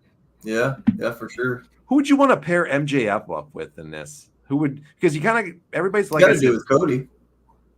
Well, they're going to team together, is what he's saying here in the same team. Yeah. Who would you team or who would let's break this down in the new bloodline. Roman's going after, to me, when I see this on Sean's, Roman's going to be going after The Rock. Solo's got to take on the big dog, or Jacob Fatu, Brock Lesnar, or Solo Cena, and then you just leave Tama Tonga and Tangaloa to get just destroyed by Cody and MJF because they're just fun. But imagine kind of like a showdown on the mic with The Rock and MJF. I was just going to say that I would pair MJ off with The Rock. Yeah, it'd be a Jericho Rock moment. Yeah. You think MJF could? You think he could hold up with The Rock? You think he could toast him? Oh yeah. I think right now, not MJF, The Rock in his prime. I think you could. I do. I think not in his prime. I think he could now. The Rock having right the right now, promos on his wrists and stuff. I think. If I was MJF, I'd be kicking myself in the ass for re-signing with AEW because they are shitting the bed with him. Oh my god, shitting the bed with him. And he signed. I think they said he signed a 5-year contract with them. Yeah. What's the matter? You don't like getting slapped in the face with Daniel Garcia's dong? You know that's not the way we're going to book. That's not the right way to book MJF, or let's put him in with Ospreay. You know. Here's the thing, though. I think that if he stays there all 5 years of that contract and doesn't find a way to get out of it, after that 5 years, I don't think WWE wants him. It's very true. Could be. I think he is going to dwindle down his stock so far that in 5 years he's going to go, "Hey, WWE, I'm a free agent again," and WWE is going to go. Go back. Yeah. Cool. Hopefully you can get that AEW tattoo removed off your fucking leg, bro. Right. You ain't coming here with it. Let's get to Jeremy's. Why don't you try being the learning tree? Yeah, seriously. Let's get to Jeremy's here. New Bloodline versus Roman and the Usos, Randy Orton and Cody. I like the pairing of Randy and Cody there to help him out. The legacy, you know. Right. I like that one right there. Randy Orton will always be over with me. You know, this guy's just so underappreciated for the contributions that he's made to this business. It sucks he's got more matches behind him than he does in front of him. Yeah, he just re-signed up actually a new contract too till 2029, I believe it is. I was going to say I think it was a 4-year contract or 5 years. Yeah, 4 or 5 years. So he's going he's going another 4 or 5 years, guys. I think he gets 16. I think he ties Flair, and I think Cena gets 17. Yeah, I do too. I think he's got it. And he's bulked up. He looks great. I mean, he looks great. Did you see that clip with him when he kind of came back? And, it was like the first few weeks after he came back. And, the crowd guy, he's like, oh, shit, he's big. He's got to be, like 270. And he's like, no, buddy, over 3. That dude. Oh, that was the ring announcer. The ring announcer announced him at 270. He went, there it is. Like 310. He is an animal right now. I like Jeremy. I like yours though a lot, man. That's a good one. I like Randy and Cody in that kind of pairing. And you could do a lot with that right there. Rewind says every generation has a Dean Ambrose, Mick Foley before that, Terry Funk, the Sheep Herders. Good point, Rewind. It's always going to be those hardcore guys. Rand's going with Roman, Jimmy J, Sami Zayn, and L.A. Knight. Yeah. That'd be fun with L.A. Knight and The Rock too, wouldn't it, on the mic? That'd be pretty cool. You think L.A. Knight could hold his own with The Rock? L.A. Knight, I think he destroys The Rock. I do. Here's the thing. You got to look at it this way with the whole going over to Netflix thing. The Rock made everybody look stupid that was on top of their game, though, when he came in there. I mean, he just destroyed everybody last year. Yeah, but you got to look at it this way. He was gone for so long as well. Yeah. And he had more liberties because if you watch the one where he was beating Cody and they're like, okay, cut, we're out, guys. And he goes, no, fuck that. I think you're going to have a lot of talent with a lot more freedom when they go to Netflix than what they have now. Sure. Mm-hmm. And I think you're going to get. I've always been a fan of Orange. Just so you know. You guys, I'm the minority here. I'm not an Orange fan, so you guys all love him, and I'm not a fan of him. I would love to see him in WWE. Me too. You think they could market him right? In NXT, they could. Yeah. I think he's a guy they could put in NXT. Just runs with it. When a guy can wrestle like that with his hands in his pockets, that's pretty damn talented. I got to admit, it's really freaking funny when he does the stuff like where he just gives the soft I'll never forget. It was like the first time I saw him. He did it to Tommy Dreamer in like the Casino Battle Royal or whatever they call it. Right. And then Tommy's just looking at me like, what the hell is going on here? Like selling it. And the crowd just loved the dude, man. He's probably one of the most popular guys. I'll give him that too. Here's the thing, like a lot of people are like, oh, he wrestles with his hands in the pocket, big deal. Do me a favor. If you live in a 2-story house, go to the second floor, walk down the steps with your hands in your pocket. Yeah. Okay? We'll see when you get out of the hospital, let me down. know how you are. Yeah. Do you guys think that, question from Sean here, do you think that Jericho's worn out his welcome in professional wrestling? No. Richie, what do you think first? No, I don't think Jericho will ever wear his welcome out. Everybody always loves Jericho. I think that he needs to reinvent himself again, and there's going to be no issue doing that. That guy's got rabbits he can pull out of his hats for days. I don't think Jericho's time's over at all. What about you, Jude? I don't think it is either. I think with Jericho, you either love him, you hate him, but everybody appreciates him. Yeah. And everybody respects him. He's a phenomenal guy. I've met him once at a Comic-Con in Pittsburgh. He was actually at the Comic-Con this past weekend. Daniel, one of our good friends of the show, Daniel, he actually met him this weekend. He took his cousin, who is just a huge Jericho fan, has never got a chance to see him. He drove him all the way out there to go see him. He said Jericho was a super great guy. He's a super nice guy. There was him, Britt Baker, and Swerve Strickland were there this weekend. She was like 3 hours late, he told me, because he was going to get Britt's autograph. She was 3 hours late to the signing. So yeah, because I know she was at the Steelers preseason game Friday. Mm-hmm. So, but yeah, Jericho's a stand-up guy. Like I said, I've met him once before. I don't think he'll ever outdo his welcome. I don't think he will allow himself to outdo his welcome. I think he has so much respect for the business that made him. Yeah. But like I said, love him, hate him, everybody respects him. Yeah. And Sean, I don't think he's run out his welcome either, because I think he's getting ready to go to the next step of his career in wrestling. I think you're going to see, I know Jericho's got a million different ventures and he's super successful and he's making millions, hand over fist every year. I think down the road, you see Jericho in a year or two after he finally gives up the in-ring work. I bet you see him as a manager somewhere, and he'd be somebody that would be a tremendous mouthpiece. A guy like Jericho. I also see a guy like The Miz in a few years being the same thing for somebody, being that mouthpiece for him that really needs to get over, being a great heel manager. Both those guys, to me, that's the next step. When I see guys like Jericho or The Miz that are great talkers, great personalities, they will transition. And I think Jericho loves the business enough that he'll transition into something like that later. It's a lost art. They definitely or commentary too. Yeah. He's good on commentary. I think The Miz is the number one most underrated wrestling personality today. Come on, Rewind. Come on, man. Besides Hook, the best wrestling AEW has is MJF. Hook belongs in Jelly Nutella's little wrestling federation he's got there. I've been saying that Rewind, the same guy that brought up Adam Cole last week. Yeah. I agree with The Miz on your perspective, Jude. Richie's not a big fan, but for me, with The Miz, he's one of the most underappreciated talents of all time. And the guy is Mr. Company. He made the Intercontinental title relevant again all those years ago. He was carrying it on his back at that point when it was a dark time in some ways, but his feud with the Shield, and Roman, he beat Roman at one of the matches. He beat Cena for the championship. Yeah, beat Cena for the championship, beat Orton, come on. He's done a lot, man, and fans don't give him enough credit. So Another question here: is AEW around in 5 years? I don't think so.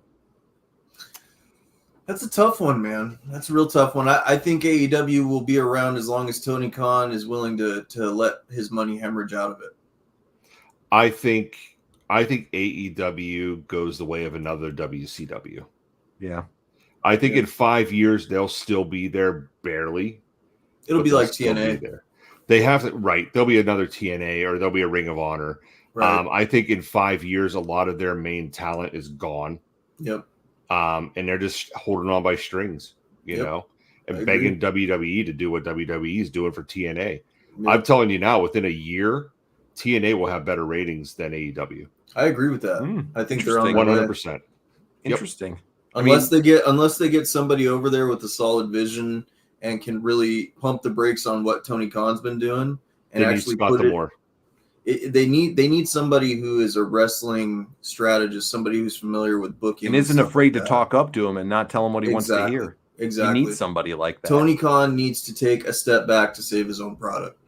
Here's my thing, though. There's way too many in AEW that are very happy with the paycheck they're getting and keeping their mouth shut. Yep. That's the problem. Yep.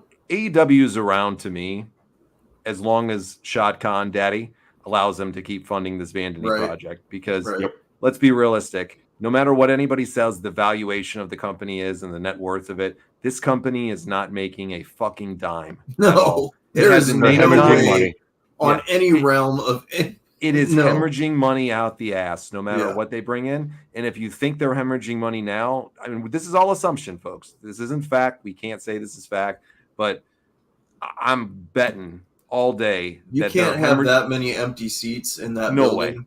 And then the talent roster that he has on there and the amount of money he's paying them. The amount of shows that you're producing. And they're saying he's paying Sasha Banks fucking $5 million plus. I was just going to say, how many of you guys are tuning in to see Money Monet? Yeah. That popcorn fart that's going on with that. Yeah, for real. Seriously, like she's getting paid apparently $5 to $10 million a year. He gives her his private jet to get around and do things. I mean, this guy is hemorrhaging money out the ass, Rewind. And he's making all the wrong decisions. 100%. Yep. And it's only going to take, he's a billionaire. He can keep going on with this for a long time.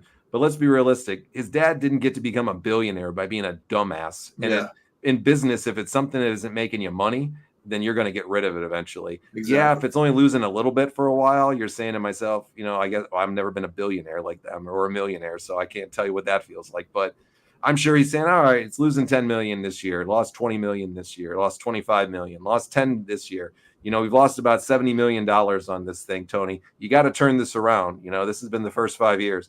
Now they're probably not going to get media rights too, because Warner Brothers Discovery is in an absolute fucking disheveled mess over there. And they just announced last week that the company, told everybody and stockholders and everybody that they valued the company and the assets and what it's worth wrong, and that it's actually worth $9 billion less than what they thought it was. Ouch. Billion with a B. Billion. Yeah, with a fucking B.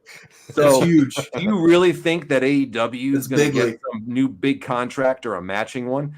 The only way he's coming back to Warner Brothers Discovery, and he ain't going to tell you what the amount is because he's not a private, or he's a private company, not public. They're going to pay him peanuts to come back, and he's going to jump on it like a good elephant and suck those peanuts up because that's the best he's going to get. And then what that'll do is that'll make those 10, 20, $25 million losses that he's probably having a year right around now turn into $75 million a year losses. And Shad steps in and says, dude, this is it. This is it, man. Done. We've lost $200 million on this fucking shit show. Right. I know you like to play with your human toys. That's what's crazy to me is, when you talk about people coming over to WWE, you never hear anybody mention the Bucks coming over. You never hear anybody saying they want the Bucks to come over. Nope. They're not that good. They're not that good. They're not. I mean, I put the Briscoes over them. I do too. And one of them's dead. Yeah, that's true. It is what it is, Yeah. Let me get to a couple of the comments here really fast, guys. Not going to lie, I want to see The Rock and Ricky Starks cross path and The Rock destroy him on the mic. I don't have any urge for that either. Me and John, when we watched NWA Power when it first came out, Ricky Starks was primed to be this big star over there and stuff. I don't know. I'm not a big fan of Ricky Starks. Sean's a fan of Jericho as a manager, so that'd be cool. Rand says, I think Jericho needs to shelf and reinvent himself back to coming out in red, white, and tights and fight MJF for the All-American belt. And after Daniel Bryan becomes commissioner of AEW, then Y2J becomes that role. Okay. Good possibility. Jeremy brings up a good point here. He says AEW lasted longer than Nitro already has, and that's insane. And the even more insane component of that, Jeremy, is that Nitro actually made a lot of money for a couple of years. This guy's never made a dime. 83 weeks. Yep. Yeah. I think they said in the weeks. prime. Yeah, I think they said in the prime year. I think he said that they made $162 million in profit at that point. You know, And that's not bad. Yeah, and if you equate that for inflation, you know, and what it would be now, I bet you that would be the equivalent in 2024, maybe 400 million, maybe a little bit more, maybe a little bit less. So yeah, that company actually made money. So right. They were in the green. You are severely in the red right That's now. what that shows you. Ted Turner and they sold out shows. Didn't have the money that cons have. Yeah. He wasn't a billionaire like the cons are. And he was a low grade billionaire. Right. Shad Khan's worth what, like 17 or 20 billion dollars, and Tony's worth like $9 billion. Yeah. Yeah. I think he'll let him waste $1 billion, and then he'll say, "Okay, that's enough." Yeah. Well, that's their line, I guess. Right, you know, right. lose $1 billion, and that's enough. But I mean, Shad's a lifelong business owner, and self-made man, and he owns like 3 professional sports franchises or some shit. Like. This guy's not a dumb businessman for a reason. He's gonna let his goof. What was that, Rich? He keeps the Jaguars going. So nobody fucking. I mean, dumb. I don't think I've ever met a Jaguars fan. Have you guys? I know. I have 2 friends of mine. Wow. Yeah, I have 2 friends of mine that live in card every year. That are Jaguar fans, and oh man, I'm a Steelers fan, so I just needle that as much. It's pretty bad when the Cardinals are even better than you, man. The Steelers retirement facility. Right, yeah. The Jaguars have been on the up and up, at least throughout the last few years in regards to their play and stuff. I can't take them serious with Trevor Lawrence as their quarterback. He looks like a beefed up Heath Slater to me, like just a strange, weird guy to me. He's that kid that you put a sticker that says "kick me" on in school. Yeah. There's just something about him that strikes me as odd. I don't know what it is. I know I'm probably way off base. I don't get it. He gives me that like feeling of there's something weird about him, like that. He's like that secret, creep like a rewind. He's got the dungeon in his. To put lotion all over it. He's got the dungeon in his house. He's we love you, rewind. This is all love, rewind right here. I mean, he's got the secret dungeon. I mean, we did you weren't on Friday with us, were you, too? No, I was not. Rewind actually laid out some really interesting details on him. He's into fetish stuff, and he met a girl from FetLife. And he was telling us about some of the kinks that she had and he had. Rewind, pop on the stream if you want to come on. Better, man. It gets better every week with Rewind. Yeah, bro, every week. Spicy. Spicy. It was just a great conversation with him there. But I don't know. Trevor Lawrence is just a weird guy. He's just that guy that I imagine in a football game when he throws a pass, he turns around, looks at the running back, goes, "Dude, threw the ball." Don't judge me, dude. Yeah, come on. Yeah. It's okay. And then he does a little hair flip. Yeah, there. A little hair flicks around. Yeah, he's a Matt Riddle. Yeah, right, bro. I mean, could you ever picture like the Jaguars making a lot of money on that franchise? Either I can't. But I mean, I'm sure they make some, but I guess I've never seen them sell out. AEW would like go to their stadium and shit, and I'm like, "Oh, big deal!" Yeah. Fucking Tony's all excited. Yeah, dipshit, you own the damn place. Seats. Yeah, right. The only way they can sell that out is to they do the empty mayhem in the arena match or whatever it is, or they wouldn't have a hard time doing that. That's for sure. No, you just have to clear out the other half. They could barely sell out Daly's place, and he's giving out tickets for free for that. For free. All right, let me get to a couple of questions here. Sorry, guys, we're just having fun. I meant to say Adam Copeland. I get their names confused earlier. It's okay. Rewind. AEW will be like TNA was in 5 years. Could very well happen. WWE NXT's going on the road, so they're trying that again. Did you guys hear that? I did hear that. Yeah, I think that's smart. I think that's smart because you're going to have. I think you're going to have more TNA talent going with them as well. Absolutely, yeah, I think so too. Here, Ray makes a very solid point about AEW. That it could be a tax write-off for them. Dude, that's fucked up to say that, but it's true. It could be a tax write-off for them. It is true. It is true. It depending on how they are licensing it for them. They'll keep it forever. How long till Monet becomes Khan? He seems like he's in love with her, bro. He really does. He seems like he's in love with her. She just blew so much smoke up his ass. Bro, she's like the popular girl in school that doesn't want to do her fucking homework and go out and spend her own money on shit. So she finds some dork and makes him think that like he's like she's in love with him. She's gonna love with him, and he's gonna do her homework for her, and he's gonna give her fucking all of his money and take her out and give her I can't meet you this Friday though, but I do need money for, to go out here. Oh, no problem. There you go. Next Friday though, I have you penciled into my calendar. Yep. Oh yeah, babe, we got it. No problem. That's those two right there. If they start dating, I wouldn't be surprised. Could AEW start their own network like WWE? I mean, they could, but I don't think there's worth it to them. No way. Ring of Honor stuff. No way. So no way. You like losing money because we're going to lose more. Not kink shaming. He said, and he is here. He's here. There he is. You see it. You say his name. You just got to get. That was I am. Accident. Over here, kink shaming me, judging me, and I'm on your show. Come on, guys. It's all good, man. It's all out of love. You got the nice shirt on tonight. What's going on? Did you have a date tonight? No, I worked. I usually have Tuesdays off. I'm working like 65 hours this week. So. Oh my god! Holy shit! But anything over 50 hours is double time, so it's all good, dude. What's the reason for the extra overtime this week? Vacation time. People are out, so. Yeah, gotcha. Nice, dude. Yeah. What's it like in the winter on the truck? Is it cold there? Yeah, it's cold. Half the time the heat works, half the time it doesn't. Damn. Sometimes the AC doesn't work. It's fine until it starts snowing. Then it just it's hell because you take like 2 weeks off or a week off, and it's just hell, dude. Rewind. Where are you at? Outside of Portland, Oregon. Oh, okay. This is the comment of the night right here from Jeremy. Rewind is the guy on Billy Madison that puts on the lipstick and then saves Richie's life one day. I'm glad I called that guy. Rewind. Do you ever do that with the lipstick? No, that's not my thing. But Richie might look good in some lipstick, Dude, don't look at my lips, bro. Got your blue eyes there, buddy. Richie's like, what are you talking about? Yeah. Every week, this guy pops my pants like this the whole time. Don't do that. Give me ideas, Richie. Yeah. Does he not outdo himself week after week with his jokes? Oh yeah. Like, are they the type of jokes? Guy though? That'd be fun to have a beer with. What was that, Junior? Are they jokes? Are they jokes though? True. Are they jokes? Rewind. I think so. 90% of the time. Oh, that 10% you got to find a happy place on. Yeah. Were you the funny guy in school, Rewind, that No, always busted your teacher's balls? No, I was like the quiet guy. My friends were the funny ones. I was the one smoking outside. That's what I was doing.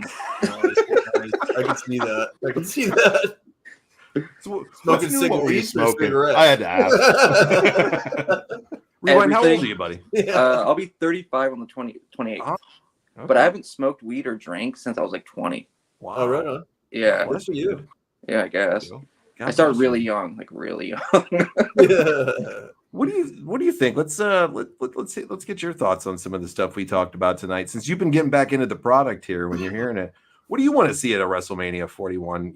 Honestly, this does nothing for me. I like the Dom Lib thing. That's what got me going. For the most part, that gets his gears. Yeah, it does. A little But mommy Morgan gets a lot of people's. Dom Daddy, all that stuff's good stuff, man. Oh yeah. Maybe a little poly relationship with him and Finn. Who knows? Dude. Here comes the fantasy booking right now. He's fantasy booking their sex lives right now for the next year. It's going to be a wild orgy at WrestleMania 41. In fucking Dom's future. Hey, they're going to Netflix. Why not? Yeah, why not? You can have any hardcore shit you want on there. It doesn't matter, right? I don't know. We'll see. But I don't know. Dallas. Does it do much for you though so far? Well, I don't know. I think like Brock coming back would be nice with Roman, Cody. I don't know. The Shield maybe, but I think Brock would be the best. Right? That'd be my view.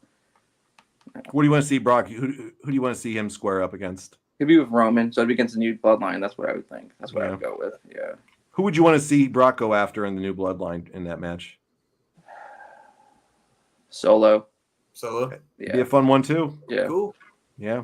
It'd be a fun one too with Solo. So if they build Solo up a little bit better, that's why I think that when we go back to the beginning of what we talked about on the episode that aired yesterday for the radio folks, we've been talking about here live on our Facebook. But Solo, I think going back to the beginning, has to go over in this on Roman. He needs that relevancy. You can't not give him the win here, in my opinion. You got to make him look like a formidable opponent throughout this process. If you don't, you killed him. Done. Yeah.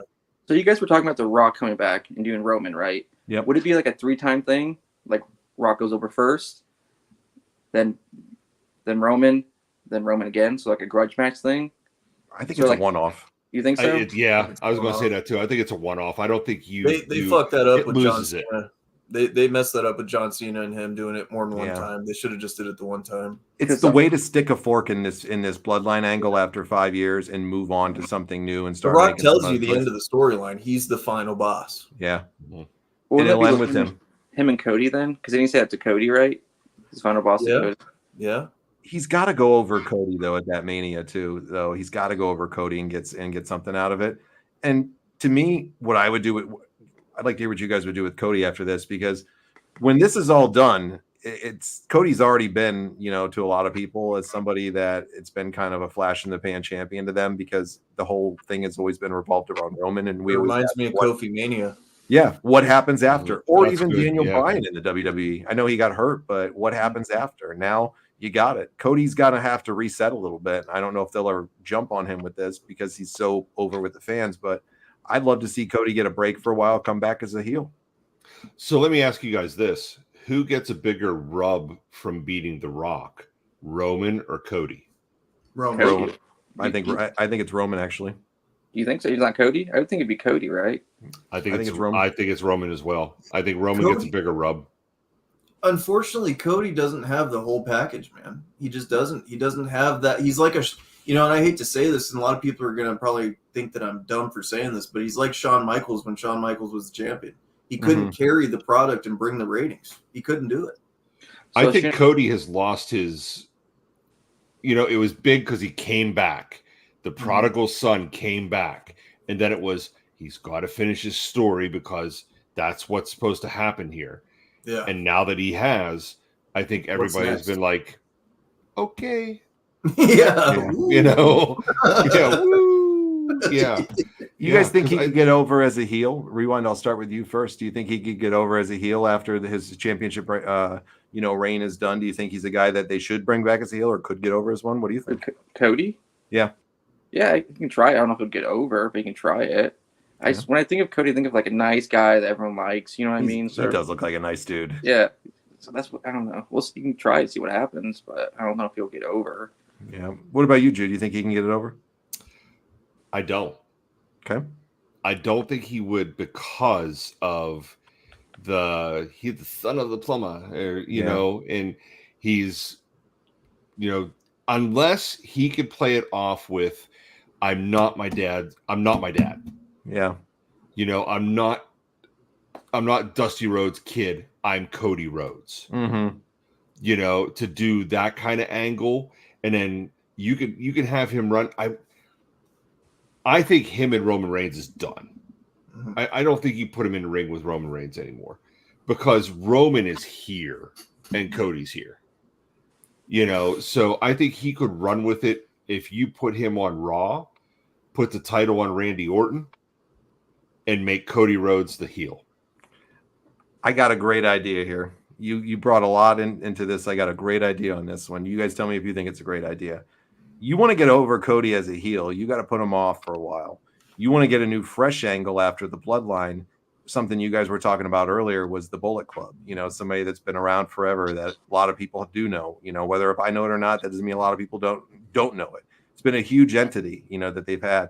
Imagine getting some of these guys in and maybe bringing a Kenny Omega in when his contract runs up, or whoever it might be, or creating the WWE version of the New Blood, or excuse me, of the Bullet Club, and just tearing the shit up out of all the brands and being this new dominant force. You get an AJ Styles in there, you get a Finn Balor, you bring some of these other guys that have been in it, and they're just tearing everybody up.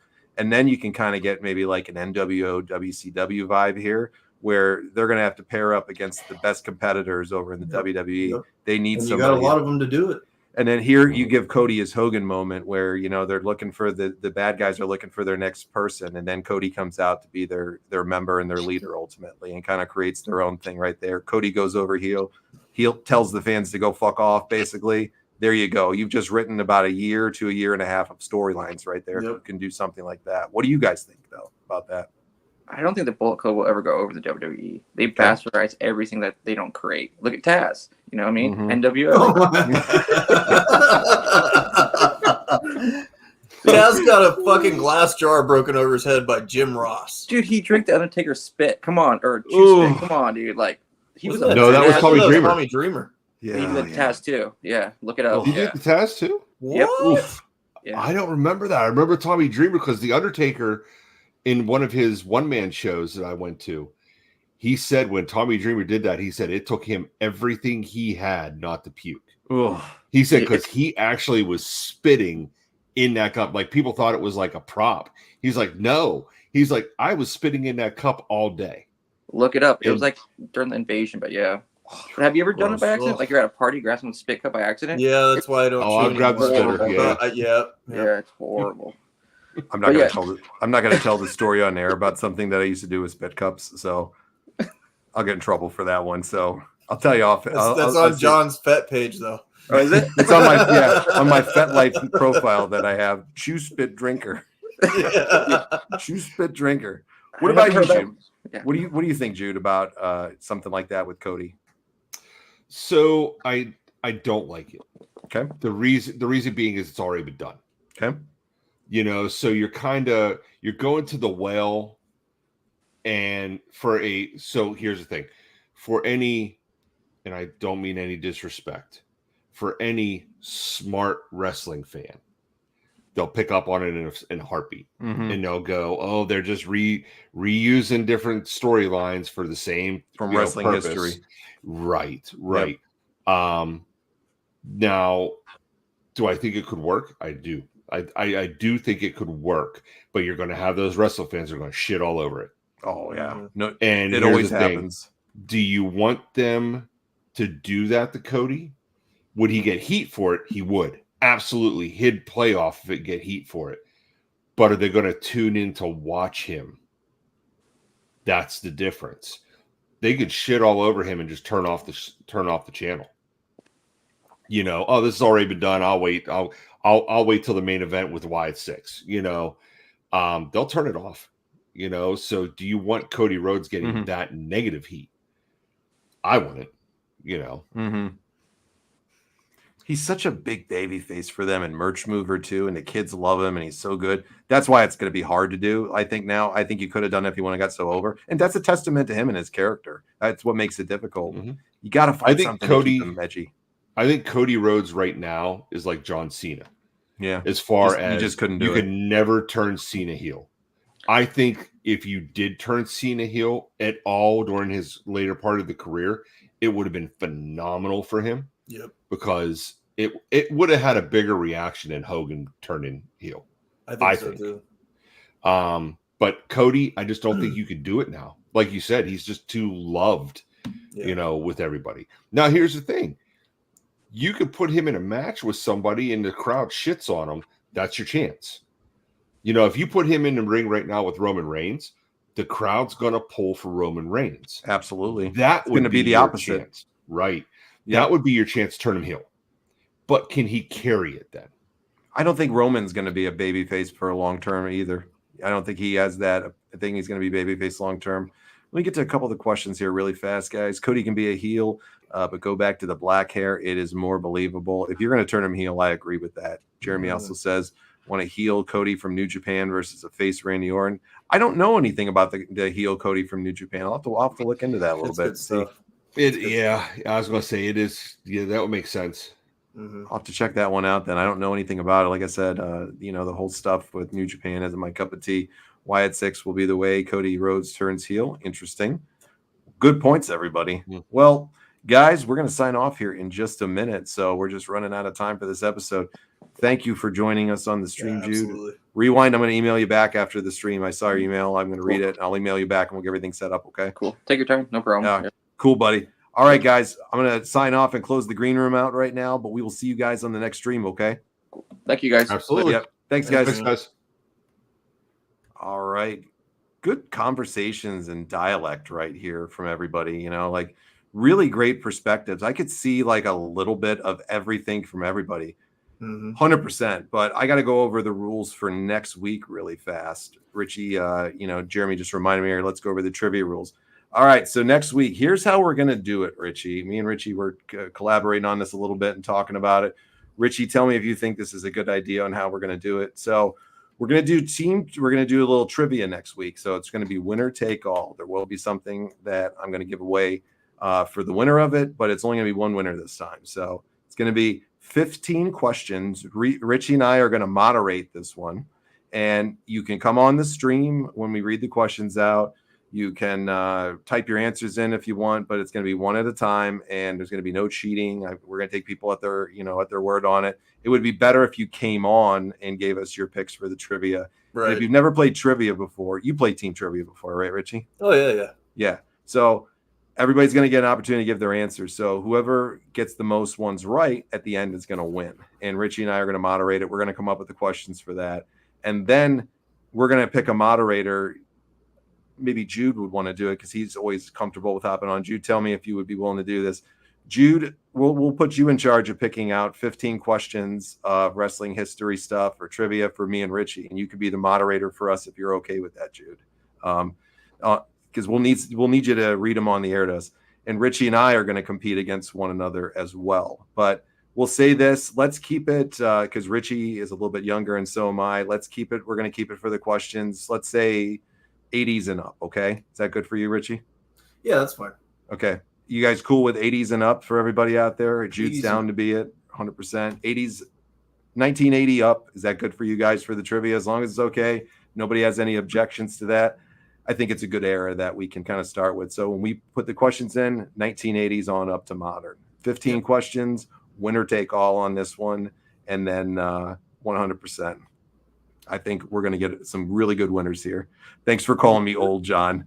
We're old together, Jude. You are a grandfather too, so it's the luxury we get when we're older. So Still got the best looking beard, man. Damn All right, good. man. He's got the best looking beard in the wrestling community. Yep. Sean says no. He says from 1900 to now. Oh, Man, Sean, I wouldn't know shit then.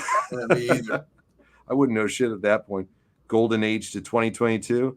All right. So let's just say 1980 to 2024. Is that good for everybody? Yeah, that's I think fine. that's cool. And winner takes all for this one. So we prefer you come on the stream, but if not, we'll make it so you can type your answers out there. It's honor system, no cheating, looking anything up. If you don't know it, take a guess. And Richie, I think I'm gonna have to kick your ass again on. All right. We're one and one right now. This is the showdown between me and you. But hey, there's going to be a lot of competitions coming on eventually. You know, we're all going to get some wins and stuff like that. So there's a lot of good stuff we're going to be giving away to you guys. I'm getting to meet Sandman here in a little while. Hey, that's cool. And I'm going to be getting 3 autographs from him. So one's going to John. I'm going to keep one, and then one will be up for grabs for the show in the future. So can't beat that, getting a Sandman one. Yeah, that'd be cool. And then we're going to do after that, I think the next one we're going to do is I think it was Jeremy's idea of the Crockett Cup. Yep. And we're going to sprinkle in between there the one where you can cut promos. So what we're going to do with the cutting promos one, we'll talk about it next week on the trivia episode. But Richie and I were kind of, shifting around some ideas. We don't want to put anybody on the spot to do it live because it's a little intimidating. You don't even have to do it on video if you just want to do it on audio. But we'll give you guys the ability to cut a promo. We'll go over that next week, and you can send it into us on the show, and we can play it on the air. And then me and Richie will pick the winner from that one. So when we get to that, but we'll break into that next week on the trivia, and then the Crockett Cup will be the next one, and we'll have a lot more. And we're thinking about doing some live streams to some of the more modern wrestling shows that are going on, and doing a little live PLEs, watch-alongs and things like that. PLEs. We're going to try to start sprinkling that in too. So. All right, everybody, hold on one second. Let me get to the last 4 ones. George Washington invented the figure 4. F yeah, Sandman, have him sign a beer can. Sandman. I'm going to try and get him to chug a beer with me, Rewind. And just for you, man, I'll shout you out when I do it. Shit yeah, man. Shit yeah. All right, everybody. We have had a blast. Closing thoughts, Richie? As always, man, I just appreciate y'all coming out, showing up for our group. It's been a great experience. We've got the new brand name, Wrestling with Reality, going forward. I'm glad to look forward towards the future and not so much the past. So all positive thoughts going on here. Great content on the way, contests, giveaways, cameos, all kinds of stuff we got down the road for you guys. Great content. And another shout out. What was his? It was B-Lane for Brian Beeline. Brian Beeline for making our graphic, man. I can't wait to talk to you in the future and coming on our shows. Also, go check out Random Conversations. We're going to have a member from our group, Rewind, on, and I can't wait for this. We're going to get to know the man behind the myth, the gift that keeps on giving in this group, which is the one, the only Rewind. # remember when Taz. We also got merch coming up that we're going to have for the new brand. There will be another logo that we have as well that got done, and it's awesome as well. So it's a little throwback that Brian did for us that's really cool to the WWF Attitude Era and some stuff. But we'll put that up on some merch here probably over the next few weeks. We're going to do hats and T-shirts and sweatshirts to start.